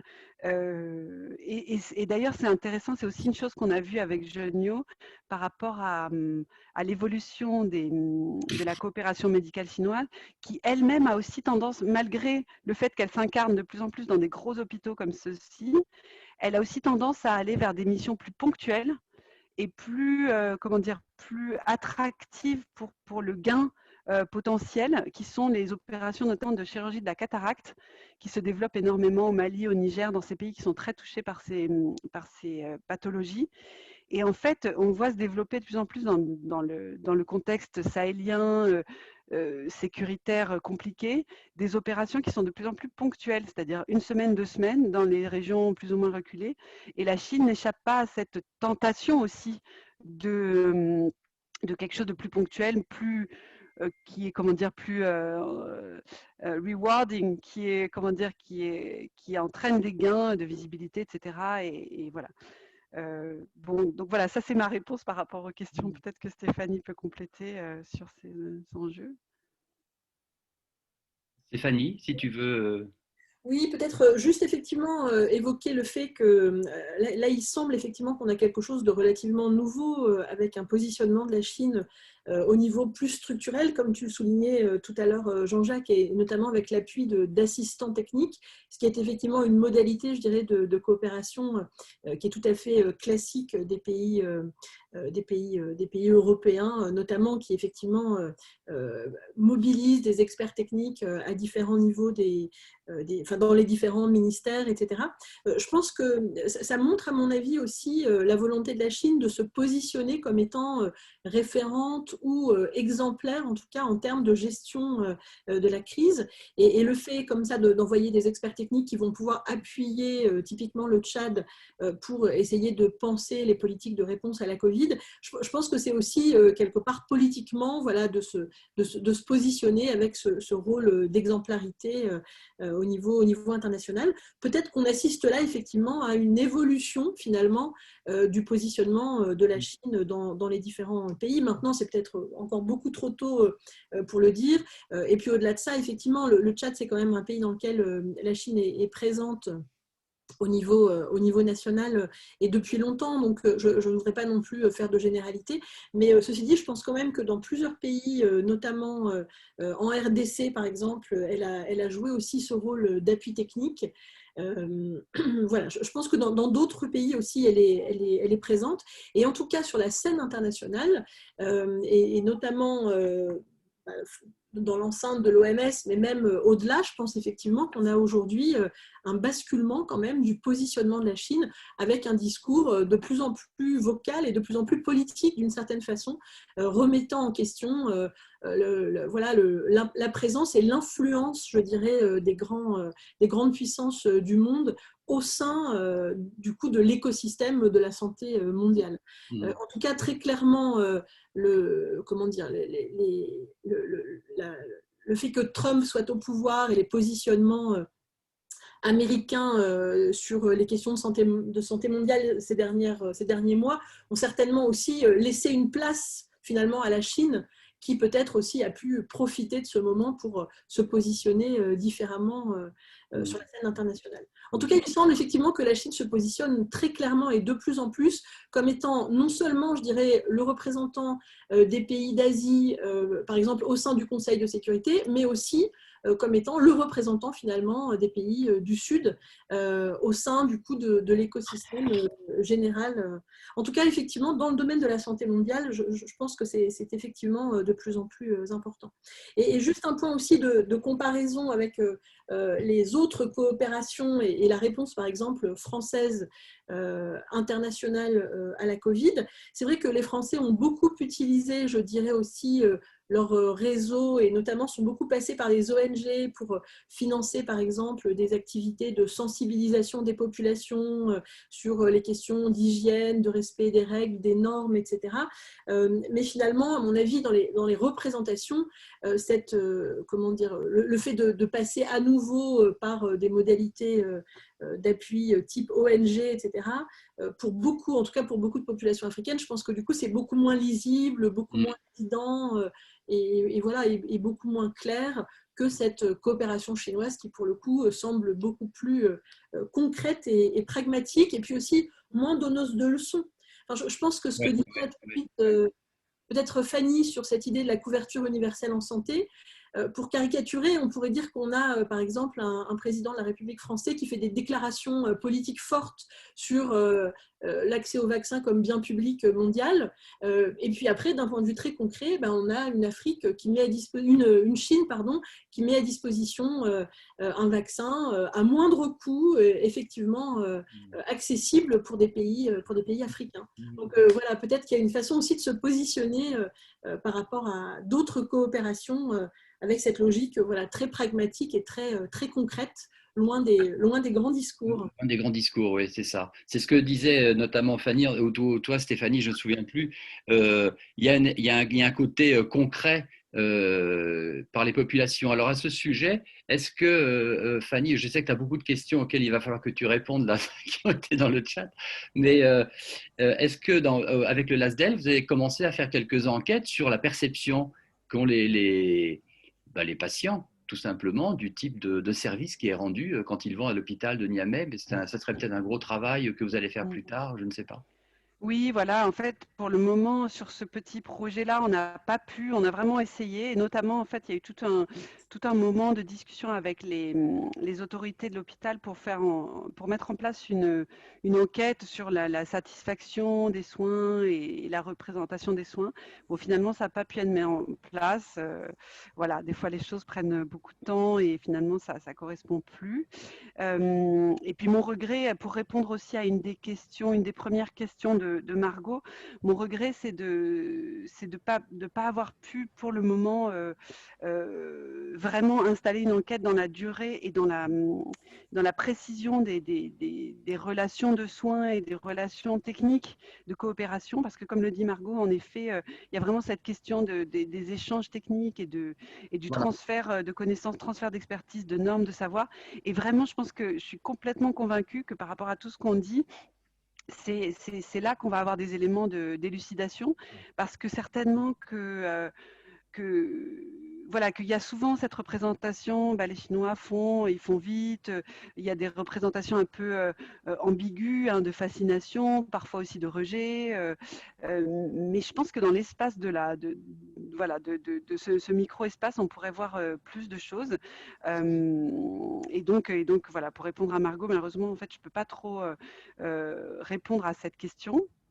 Et voilà, Jean-Jacques aussi, pour répondre à ta question. Sinon, dans les autres questions que j'avais vues dans le chat, il y avait une question sur les réformes endogènes induites par l'infrastructure à Niamey. Alors ça, c'est vraiment très intéressant. À la limite, là-dessus, j'ai un petit peu plus travaillé parce que dans les entretiens avec les responsables de santé publique, on a pu beaucoup plus travailler sur la manière dont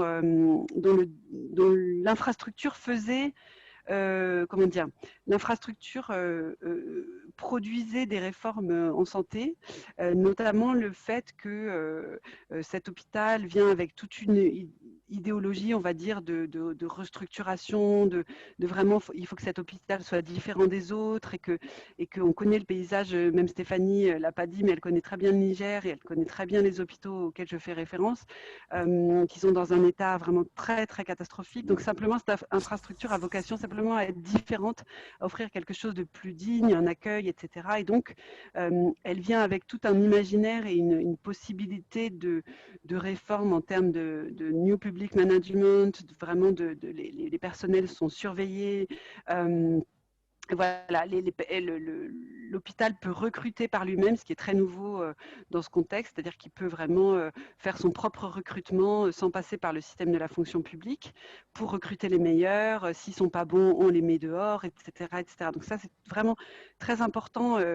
C'est une véritable réforme et c'est une réforme de l'État nigérien puisqu'il y a toute une série de pratiques. Justement, je parlais du code de passation des marchés, de l'autonomie des hôpitaux, etc., qui est en jeu.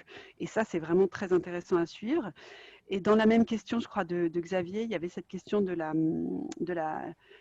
différentes médecines, hein, de médecine traditionnelle, etc.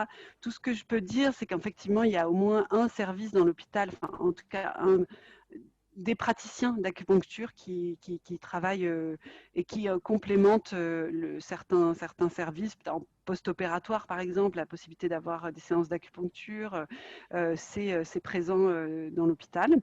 En tout cas, vous parlez de l'hôpital général de Gagnoa en Côte d'Ivoire, et si on a le temps et si vous voulez en témoigner, ça m'intéressera. Pour tous ceux qui ont parlé dans le chat d'hôpitaux construits par la Chine, dans d'autres pays, je sais que Stéphanie en a parlé au Tchad et en tout cas, si vous avez des choses à ajouter, je serais très, très partante pour vous écouter. Je pense que c'est Paola aussi qui parle de l'exemple du Ghana où il y a en effet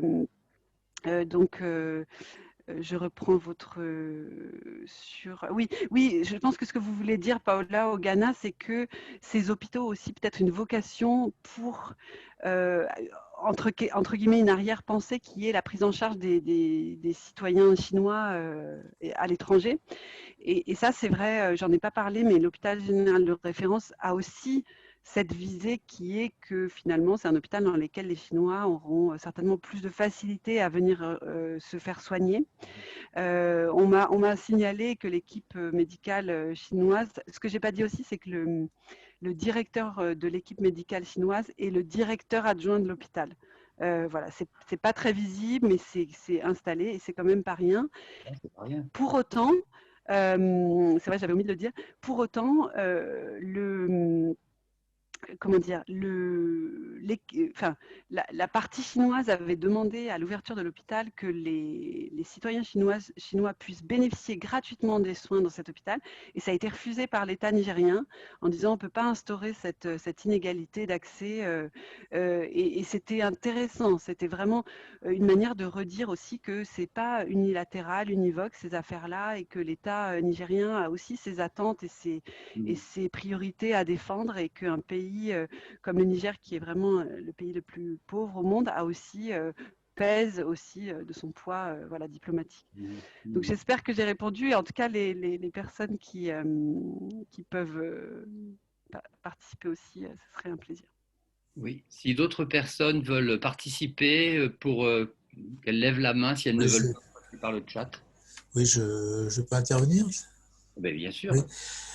Oui, je voulais revenir sur une chose qui a été dite par Stéphanie à propos des grands discours.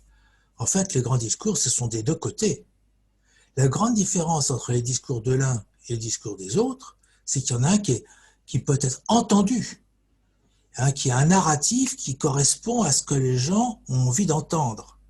Et c'est effectivement l'élément qui fait la force de la Chine aujourd'hui, c'est qu'elle tient un discours, et à propos des vaccins qu'elle distribue, c'est un discours qui est très simple, qui est de dire, nous sommes un pays en voie de développement, nous avons été capables de mettre au point un vaccin, et nous vous le distribuons. Et en fait, ce discours-là, c'est un discours qui permet à des pays en voie de développement de se dire qu'ils ne sont pas dans un cul-de-sac, qu'ils ont la possibilité de s'en sortir, qu'ils ont donc intérêt à suivre le modèle chinois, parce que ça fait partie de l'élément lourd, permanent, que martèle le gouvernement chinois. Et le modèle chinois, c'est qu'on pense au modèle économique. En fait, derrière, il y a aussi le modèle social et politique. Donc, vous avez tout ce mouvement qui a été lancé au lendemain des années de 1989, qui a été de construire une réflexion que je qualifierais, qui maintenant est de façon évidente anti-occidentale, et tout cet ensemble de choses peut s'appuyer là-dessus. Et lorsque vous avez affaire à des pays comme les pays africains qui n'ont de fait pas encore complètement achevé leur indépendance, qui se sentent toujours guidés, tenus, dirigés, contrôlés par les anciennes puissances coloniales, ce discours est très très fort. Donc, si vous voulez, ça ne veut pas dire que ce discours soit l'expression de la réalité, mais ça veut dire que c'est un discours qui peut être entendu. Par opposition, le discours de Macron, même si ça reposait éventuellement sur des faits avérés, c'est un discours qui ne peut pas être entendu. Et c'est effectivement le drame dans lequel aujourd'hui on est, et on l'a vu avec l'histoire du baiser au drapeau par le président serbe. L'aide chinoise à la Serbie, c'est peanuts, on embrasse le drapeau. En revanche, l'aide effective des pays européens à la Serbie est considérable, mais on n'en parle pas.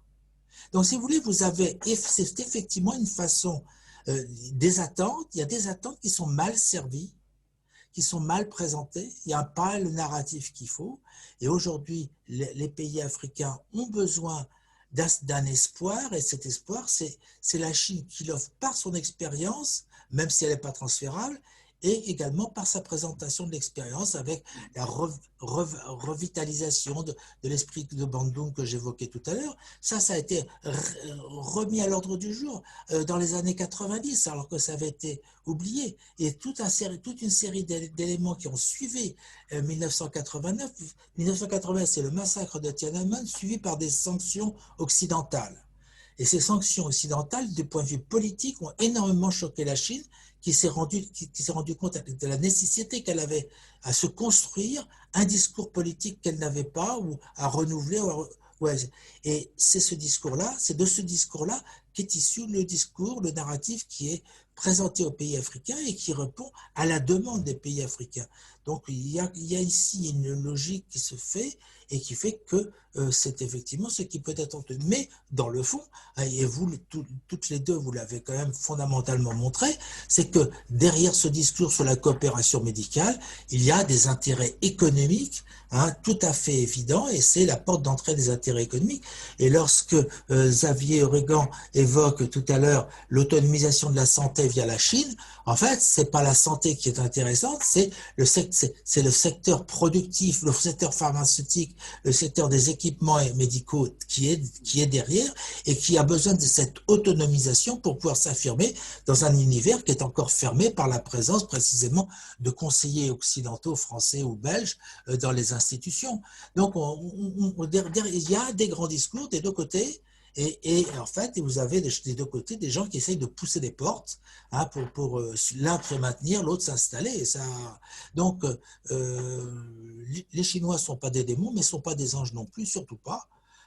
Donc, c'est pour ça, excusez-moi de réagir sur l'expression grand discours, mais je pense que les choses sont moins bien partagées ou mieux partagées selon la façon dont vous voyez les choses.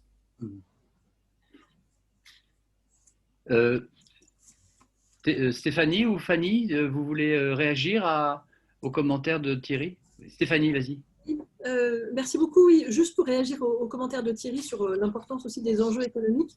Moi, ce que je trouve marquant aussi, c'est que finalement, le positionnement de la Chine, il est tout à fait emblématique de ce qu'on appelle aujourd'hui la santé mondiale, au sens où on avait avant une santé internationale, qui était essentiellement une santé qui mettait, qui était gérée entre États d'une certaine façon, versus une santé mondiale dans laquelle on a d'autres acteurs qui commencent à jouer un rôle dans la gouvernance finalement mondiale de la santé, et notamment des acteurs du secteur associatif, de la société civile, etc., mais aussi du secteur privé, et notamment des entreprises, et notamment des fondations. Et pour le coup, il me semble que le rôle finalement de l'entreprise Alibaba et le rôle de cette fondation Jack Ma est complètement emblématique finalement de cette nouvelle conception de la santé mondiale dans laquelle on a effectivement des acteurs qui ne sont plus des États mais qui jouent ce rôle finalement dans la gouvernance de la santé mondiale finalement. Et ça, voilà, ça me semble quelque chose d'assez emblématique et c'est quand même intéressant de voir que même dans un pays comme la Chine, finalement, entre guillemets, dans un pays aussi fort, enfin, bon, comment dire, j'ai peut-être, moi, des représentations complètement caricaturales hein, de la Chine, mais même là, voilà, on a ce poids, finalement, des acteurs économiques et des grandes fondations qu'on peut mettre en parallèle, par exemple, avec la fondation Bill Gates, qui aujourd'hui joue un rôle extrêmement fort sur la gouvernance mondiale de la santé de manière générale. Sauf que Bill Gates n'a pas été retiré de la circulation. Parce que Jack Ma, il a été retiré de la circulation. Et ce n'est pas uniquement sa déclaration financière, c'est aussi précisément par le fait qu'il a agi en électron libre en Afrique. Il est devenu le représentant de la Chine alors qu'il n'était pas missionné pour ça. C'est pour ça qu'il a disparu alors? Entre autres, il y a tout un ensemble de facteurs. Donc, si vous voulez, on voit bien que il y a effectivement des gens comme Jack Ma qui peuvent avoir des prétentions identiques à celles de Bill Gates, mais ses possibilités de naviguer seront plus limitées. Là, justement, sur ce sujet Bill Gates, là, bon, on en parlera le 17 mars sur la question agricole et la FAO, mais à la FAO, avec le nouveau directeur général chinois, Bill Gates est un très bon collaborateur, c'est-à-dire qu'il entre dans le schéma d'intervention. Est-ce que dans le schéma de la santé, il y a la même chose avec la Chine et Bill Gates? Alors, en l'occurrence, pour revenir à la fondation Bill Gates, donc la fondation Bill Gates en matière de santé mondiale, c'est évidemment un acteur important sur le plan financier, au sens où voilà, elle finance notamment énormément de recherche, par exemple, mais aussi tout le système de l'IHME, qui est un centre en fait de veille sur les questions sanitaires, est entièrement financé par la fondation Bill Gates. Donc ça, pour le coup, ça pose vraiment question. Mais au-delà de ça, ce qu'on voit aussi, c'est que la fondation Bill Gates est aussi très présente au sein des conseils d'administration des grandes organisations de la santé mondiale. Donc on évoquait tout à l'heure, et là j'évoque ces trois grands partenariats publics-privés que sont le Fonds mondial de lutte contre le sida, le palud et la tuberculose, qui a tout à l'heure évoqué Fanny, le Gavi et puis United, qui sont les trois grandes organisations, je dirais, de la santé mondiale au-delà de l'OMS et des agences des Nations Unies. Dans ces trois organisations, la fondation Bill Gates joue un rôle très important et très souvent présente dans les conseils d'administration en tant que telle, et puis de manière globale joue un rôle d'influence absolument évident. Et même à l'OMS, même si la fondation Bill Gates n'a pas un siège évidemment, puisqu'on est dans une organisation onusienne, il n'empêche qu'elle est l'un des principaux bailleurs de l'OMS à l'heure actuelle, et que la voix de Bill Gates est évidemment entendue de manière très, très particulière et très spécifique. Et les liens Chine-Bill Gates éventuels? J'aurais peur de dire des bêtises, en fait. Je ne connais pas suffisamment bien. J'aurais peur de dire des bêtises. Je ne sais pas, Fanny, si tu as des... Non, je n'ai pas trop d'éléments là par rapport à Chine, Bill Gates. J'avoue que non, je suis très intéressée à la fois par cette remarque que tu fais, Stéphanie, sur la Chine dans la santé mondiale, avec tous ces bras différents, que ce soit politique, État, bilatéral, en même temps, comme le disait aussi Thierry, sur les marchés, sur le secteur privé, les fondations. Et c'est intéressant de voir à quel point les uns peuvent prendre un peu de marge de manœuvre. Puis finalement, je savais pas que c'était en partie pour cela que Jack Ma avait disparu et réapparu. Et ça sera intéressant de voir à quel point ça va Si vous regardez les journaux de l'époque, on parlait de Jack Ma, pas de la Chine. Alors, les photos que nous a montré Stéphanie, c'est en fait la Chine qui est mise en avant. Ce n'est pas un individu particulier. Et ça, c'était quelque chose qui ne pouvait que poser problème. D'autant plus que les activités de Jack Ma en Afrique, ses soutiens aux startups, c'est quelque chose que le gouvernement chinois ne pouvait pas contrôler. Donc, il y a tout un ensemble de faits qui font que le jour où il a fait ses sorties sur le système financier chinois, là, ça fait sauter découpiller la grenade. Mais il était hors norme, il était passé au-delà de ce qui pouvait être accepté. Il faudrait qu'il y ait des travaux de recherche, finalement, qui soient menés sur cette fondation, sur le rôle qu'elle joue, qu'elle a pu jouer. Oui, il faudrait, oui, mais ça, c'est...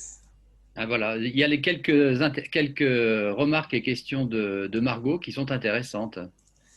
Bill Gates qui s'est rendu en Chine dès 2010 pour rallier les philanthropes chinois au Giving Pledge.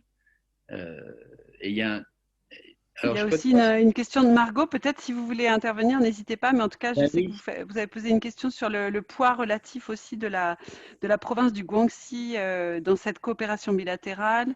Est-ce qu'on assiste à une action décentralisée spécifique?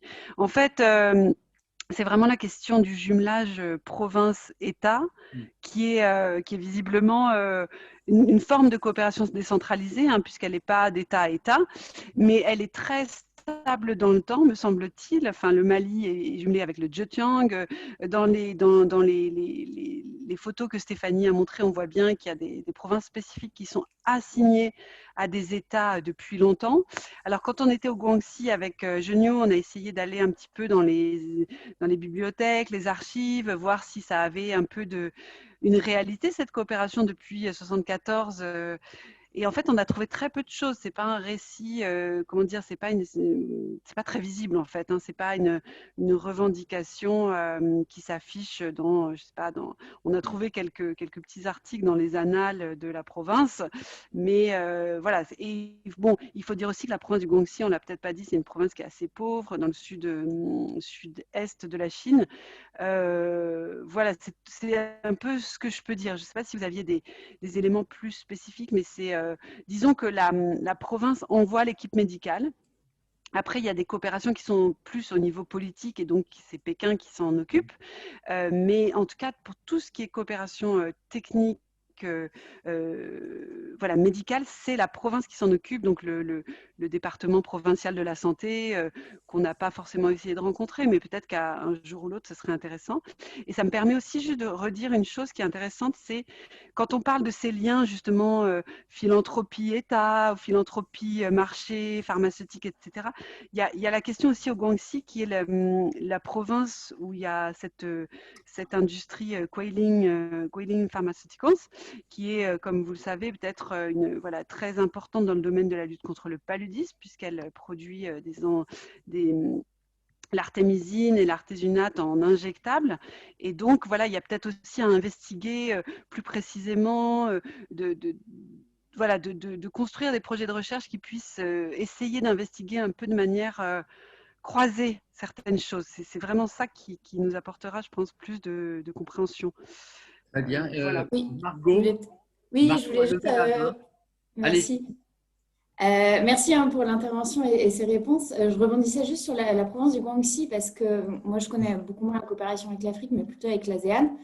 Et là aussi, en fait, on a l'impression que la province du Guangxi a joué un rôle prédominant non seulement dans les relations entre la Chine et l'ASEAN, mais spécifiquement sur le domaine médical, où là, en octobre dernier, il y a eu l'inauguration d'une plateforme médicale transfrontalière entre la Chine et l'ASEAN. Donc, je m'interrogeais en fait sur, au-delà de la spécialisation province-État, une spécialisation aussi thématique et sectorielle sur les provinces, où là, visiblement, là en l'occurrence, la plateforme était lancée par le First Hospital of Guangxi Medical University et qui est associée aussi à tout un consortium d'entreprises médicales et biomédicales. Donc voilà, c'était plus ma question sur quel est le poids relatif de cette province, en particulier dans la diplomatie sanitaire de la Chine. Peut-être que pas plus de... Genio peut y répondre, peut-être, vu qu'il avait été intervenu là-dessus. Et sur cette question-là, je pense que oui, effectivement, je ne peux pas vraiment donner une réponse complètement convaincante parce que comme toutes les provinces en Chine, quasiment toutes les provinces qui ont un accord ou un jumelage avec un pays ou deux pays en Afrique, et du coup, je pense que chaque province a son rôle, quoi. Mais du coup, effectivement, Guangxi, ce qui est spécial, c'est vraiment le Guilin Pharma qui a un rôle assez important dans la lutte contre le palud, quoi. Je pense que c'est peut-être pour ça que voilà, la province du Guangxi a un rôle un peu plus spécifique. Et sinon, là, je peux compléter un petit peu sur la question de Guangxi et aussi, du coup, cette coopération décentralisée. C'est qu'en fait, du coup, les accords sont quand même signés entre les pays, c'est-à-dire entre la Chine et le Niger ou les Comores. Donc, ça veut dire que le Niger fait une demande de combien de médecins ils ont besoin. Et puis, cette demande-là sera validée par la Chine. Et après, la Chine, au niveau du gouvernement central, qui commence à décentraliser en fait à différentes provinces. Et du coup, après, ce sera chaque province qui se charge de recruter les médecins, de former les médecins et puis de les envoyer du coup dans le pays voilà, qui reçoit l'aide. Voilà, en gros, rapidement. D'accord. Donc la coopération technique est mise en œuvre par les provinces, mais les accords restent quand même au niveau bilatéral. Entre la Chine et voilà, oui. État. Voilà, État, exactement. Je voulais revenir un petit peu en arrière sur des questions un petit peu plus factuelles, mais est-ce qu'il y a du côté chinois, ou peut-être de la province du Guangxi, un programme de formation de médecins nigériens, par exemple, ou pas du tout? Oui. Enfin, je pense que là c'est... Et je voulais savoir si effectivement, voilà, est-ce qu'il y a de la coopération dans l'autre sens, des Nigériens qui vont faire des stages dans le Guangxi, etc. Quelle est l'importance de ça, quoi? D'accord. Oui, en fait, du coup, ça rejoint aussi en fait à cette politique de changer un petit peu cette côté de clé en main. Du coup, la Chine commence à avoir une présence un peu plus continue, tout comme du coup la Chine propose aussi de former les médecins au Niger, mais aussi aux Comores. Comme à la province du Guangxi, on a rencontré aussi une étudiante infirmière comorienne. Du coup, c'est vraiment dans le cadre aussi d'échanges, de collaboration entre la province et le pays. Et du coup, au niveau du Niger, il y a un an, je pense, il y avait justement 2 médecins nigériens qui sont envoyés en Chine pour faire une formation de 6 mois. Voilà, dans l'hôpital qui a été jumelé avec l'hôpital de Niamey. D'accord. Ce qui est quand même, enfin bon, c'est un peu bête de parler de chiffres en absolu comme ça, mais c'est quand même relativement très faible. Voilà, exactement. Je pense que Fanny, peut-être, elle peut compléter un petit peu sur. En fait, je pense que les médecins nigériens n'ont pas vraiment envie de partir en Chine pour être formés. Ouais. Non, c'est ça. Je pense que c'est quelques personnes. Alors peut-être que depuis, finalement, ça s'est multiplié. Peut-être qu'il y a au moins 5-6 personnes, hein, je ne sais pas, qui sont en formation. Donc c'est souvent pour au moins 6 mois, 3 mois à 6 mois. Il y a aussi pas mal de personnels qui sont invités pour peut-être un mois ou enfin voilà, les responsables, les chefs de service ont l'occasion de faire des visites au Guangxi, etc. Bon, on n'a pas eu l'impression parmi les Nigériens que c'était une grande expérience. Ils ont plutôt vécu ça comme bon, aller loin, c'est très loin, c'est pas, on comprend pas, ou, voilà. Pas hyper bien vécu encore pour le moment, mais en tout cas, ça se met en place. Et quelque part, il y a aussi une générosité de la Chine pour offrir des bourses, pour installer cette coopération, et notamment le directeur de l'hôpital, qui est donc ce cardiologue militaire nigérien, est souvent en Chine et au Guangxi pour certainement discuter, négocier, etc. Donc c'est vrai qu'il y aurait 1000 choses encore à étudier. Malheureusement, on se trouve un petit peu désolé parfois parce qu'on a eu des limites un peu méthodologiques, mais on pense que comme ça, en suivant les gens, on a trouvé que c'est très intéressant de rencontrer les gens au Guangxi après leur séjour au Niger. Je ne sais pas si vous voyez ce que je veux dire avec ce recul. Ils y sont plus, ils peuvent tout à fait… Voilà. Et les difficultés qu'on a pu avoir à rencontrer même pas une personne dans l'hôpital du Niger qui soit chinois. Bon, moi, je ne parle pas très bien chinois, Genio n'était pas avec moi, mais je parle un peu. Pourtant, ça n'a pas été facile, en fait, voilà, ça aurait été, je pense que ça aurait été très mal vu que j'y aille comme ça sans avoir l'autorisation. Donc voilà, c'est un peu ces obstacles, mais des promesses aussi sur le plan méthodologique, je pense. Bien sûr. Alors, je ne sais pas si Margot avait levé la main encore, parce que Ah non, pardon, je ne l'avais pas baissé. D'accord, voilà, c'est ça. Thierry, alors. Oui, ce que je voulais dire, en fait, le problème pour les médecins nigérians de cet hôpital qui sont formés en France, leur dire d'aller faire un séjour de formation en Chine, c'est leur dire qu'ils n'ont rien fait en France. En revanche, si on reprend le problème tel que vous l'avez posé à un autre moment, vous avez du matériel nouveau avec des notices explicatives en chinois. Alors, s'il s'agit de leur apprendre à utiliser un matériel spécifique pour lequel ils n'ont pas le mode d'emploi, ça prend tout à fait un autre sens. Ce n'est pas leur formation médicale, c'est la formation à un outil. Et c'est peut-être un biais qui peut certainement mieux marcher, surtout si c'est pour des séjours de 3 mois. Hein. Non, je pense que là, il y a quand même aussi un problème à niveau du discours, parce que si les gens se disent, reviennent médecins formés en France, on leur dit vous allez vous former en Chine, et vous dites ça ne va pas ça. Oui, enfin, c'est pas non plus une formation un cursus entier, mais, mais ma question peut-être paraît incongrue, mais tu fais le tour des ministères de l'Agriculture en Afrique, tu as les 50% des cadres qui sont allés en Chine. Et oui, c'est pas le problème, ça. Ils ont tous été formés, certains à l'agro à Paris, etc. etc. Non, mais et ils ont une espèce de fascination en revenant. Alors après on discute. Et ma question, c'était est-ce que finalement il y a le même phénomène, tu vois, est-ce qu'il y a une même irrigation dans l'autre sens avec voilà, des petits stages pour dire que bah, voilà, nous, comment on s'en sort. Alors ça peut être un mois. Le mot formation est un petit peu trop générique, trop général.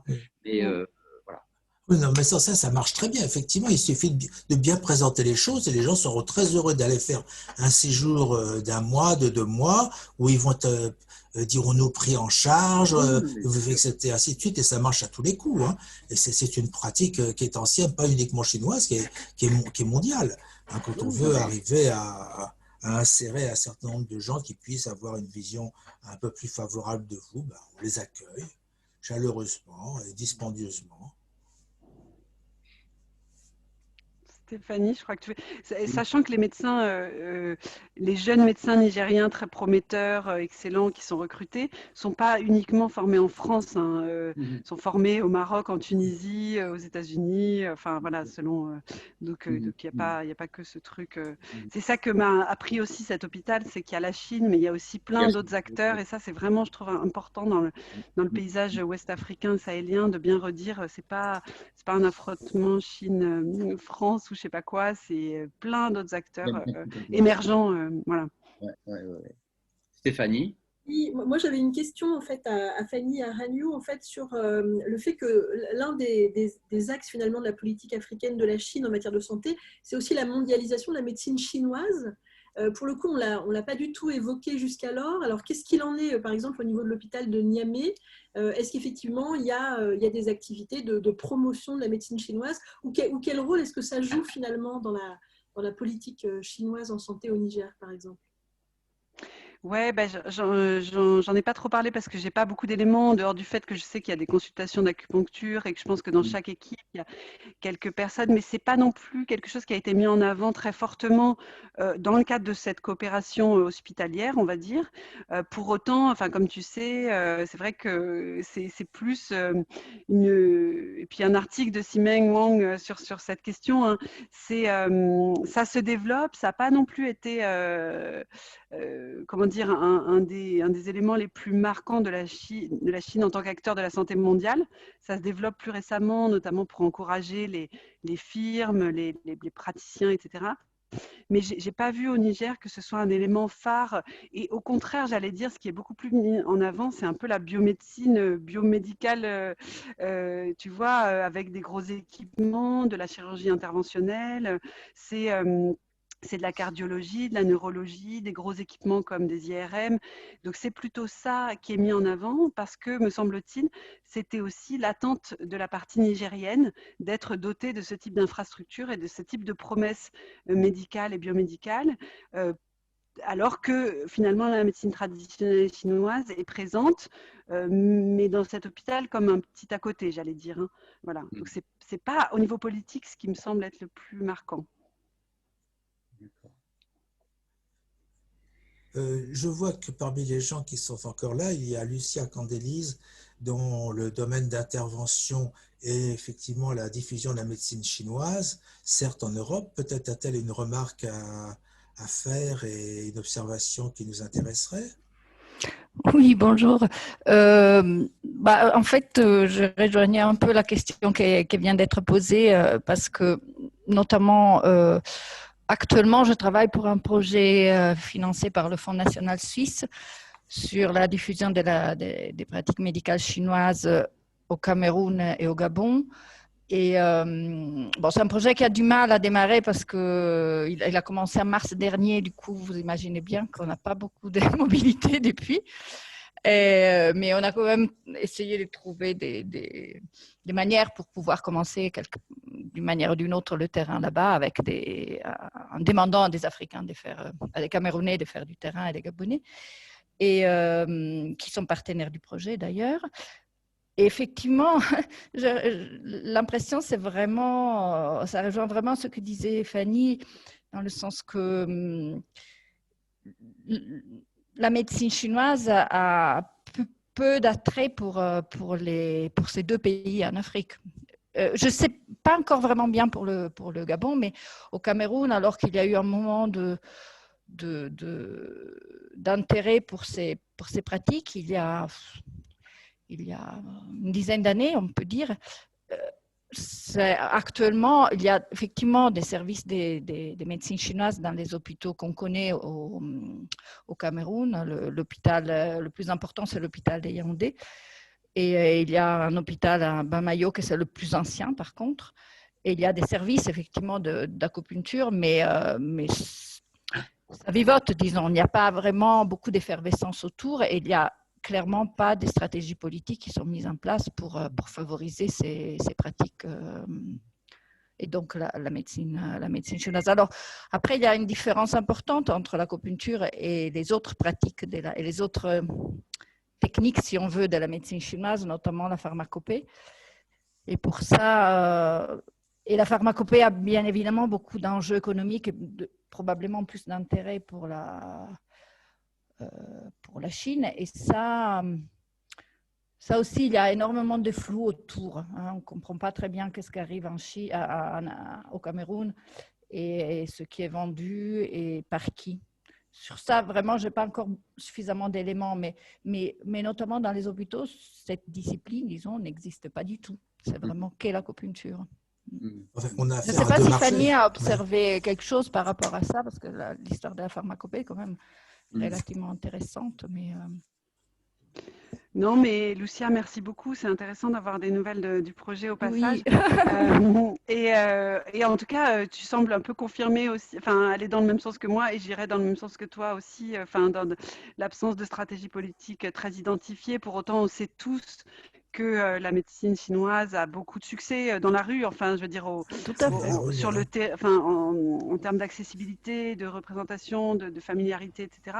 Mais c'est là où c'est intéressant d'étudier les hôpitaux aussi, c'est pour avoir accès à ce niveau un peu peut-être supérieur, c'est-à-dire un niveau plus politique, parce que les hôpitaux, vraiment, là, on a bien vu, c'est l'État. Et donc... Et voilà, non, j'ai pas plus à dire que ce que j'ai dit par rapport à la question de Stéphanie, quoi. Et je suis d'accord avec toi, Lucia. Voilà. Mm-hmm. Bon, après, nous, on n'a pas encore énormément avancé de ce point de vue. Du coup, peut-être on aura des bonnes surprises, je ne sais pas. Mais il y a notamment Jean-Marie qui est le doctorant dans le projet, lui aussi, il est connecté, qui a réussi à aller au Cameroun. Il vient juste de revenir. et que commence sa thèse un peu sur des sujets, en fait sur les... Je ne sais pas, Jean-Marie, si tu veux dire quelque chose, parce que tu es en ligne, mais sur Oui, effectivement. les coopérations Chine-Cameroun. Et est-ce que tu es un peu d'accord avec moi par rapport à ce que tu as vu là récemment? Oui, totalement, oui. Ça rejoint exactement ce que tu viens de dire. Alors, dans certains hôpitaux, notamment le gynéco-obstétrique de Yaoundé, il y a des projets de promotion de la médecine traditionnelle chinoise qui sont en gestation depuis des années et puis qui probablement ne verront jamais le jour, ou en tout cas pas avant très longtemps. Donc, effectivement, on voit en fait, des services d'acupuncture et de kiné aussi qui survivent un peu, qui vivotent, comme tu dis, mais pas de grands programmes pour stimuler ça, quoi. Mais pour quelle raison, en fait, c'est cette lenteur, cette réticence de part et d'autre? Alors, pour l'instant, je ne saurais pas dire. En fait, je n'ai pas pu faire assez de terrain dans ces hôpitaux. L'accès est assez compliqué. Donc, j'ai pu faire quelques discussions informelles à gynéco-obstétrique, passer un peu plus de temps à celui de Mbalmayo, parce que c'est un hôpital de district, donc beaucoup moins formaliste, on va dire, au niveau de l'accès. Pour l'instant, j'ai pas assez vraiment d'informations. Moi, il me semble que, comme Madame Chabrol le disait, c'est surtout un intérêt qui est lié à la technique, en fait, vis-à-vis de l'appui chinois et de la coopération chinoise. D'ailleurs, j'ai pu échanger avec un directeur d'hôpital. C'est ça qui met en avant pour lui même le versant médecine traditionnelle et de la foutaise, en fait. Donc, ça n'intéresse pas forcément les autorités, à mon avis.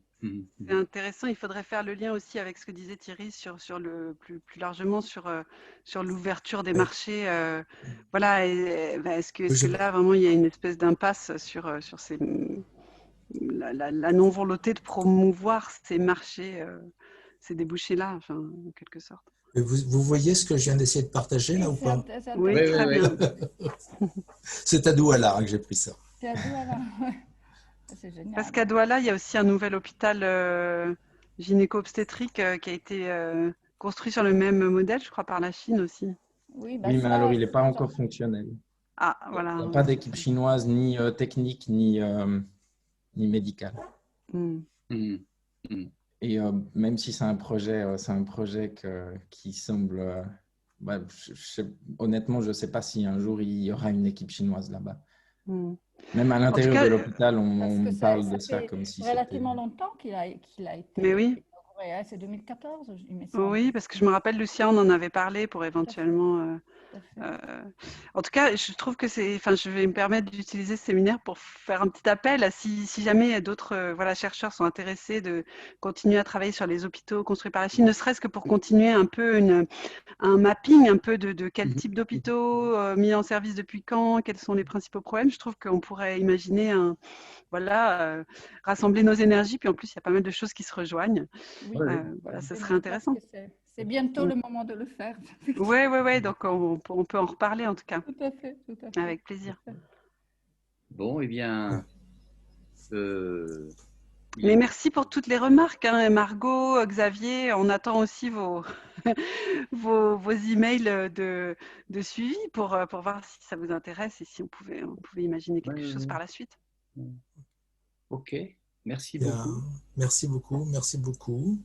À bientôt. Et j'en profite pour vous dire que la semaine prochaine, on va parler Europe-Chine face à l'Afrique avec Séraphin Mundunga. Oui, Europe-Chine.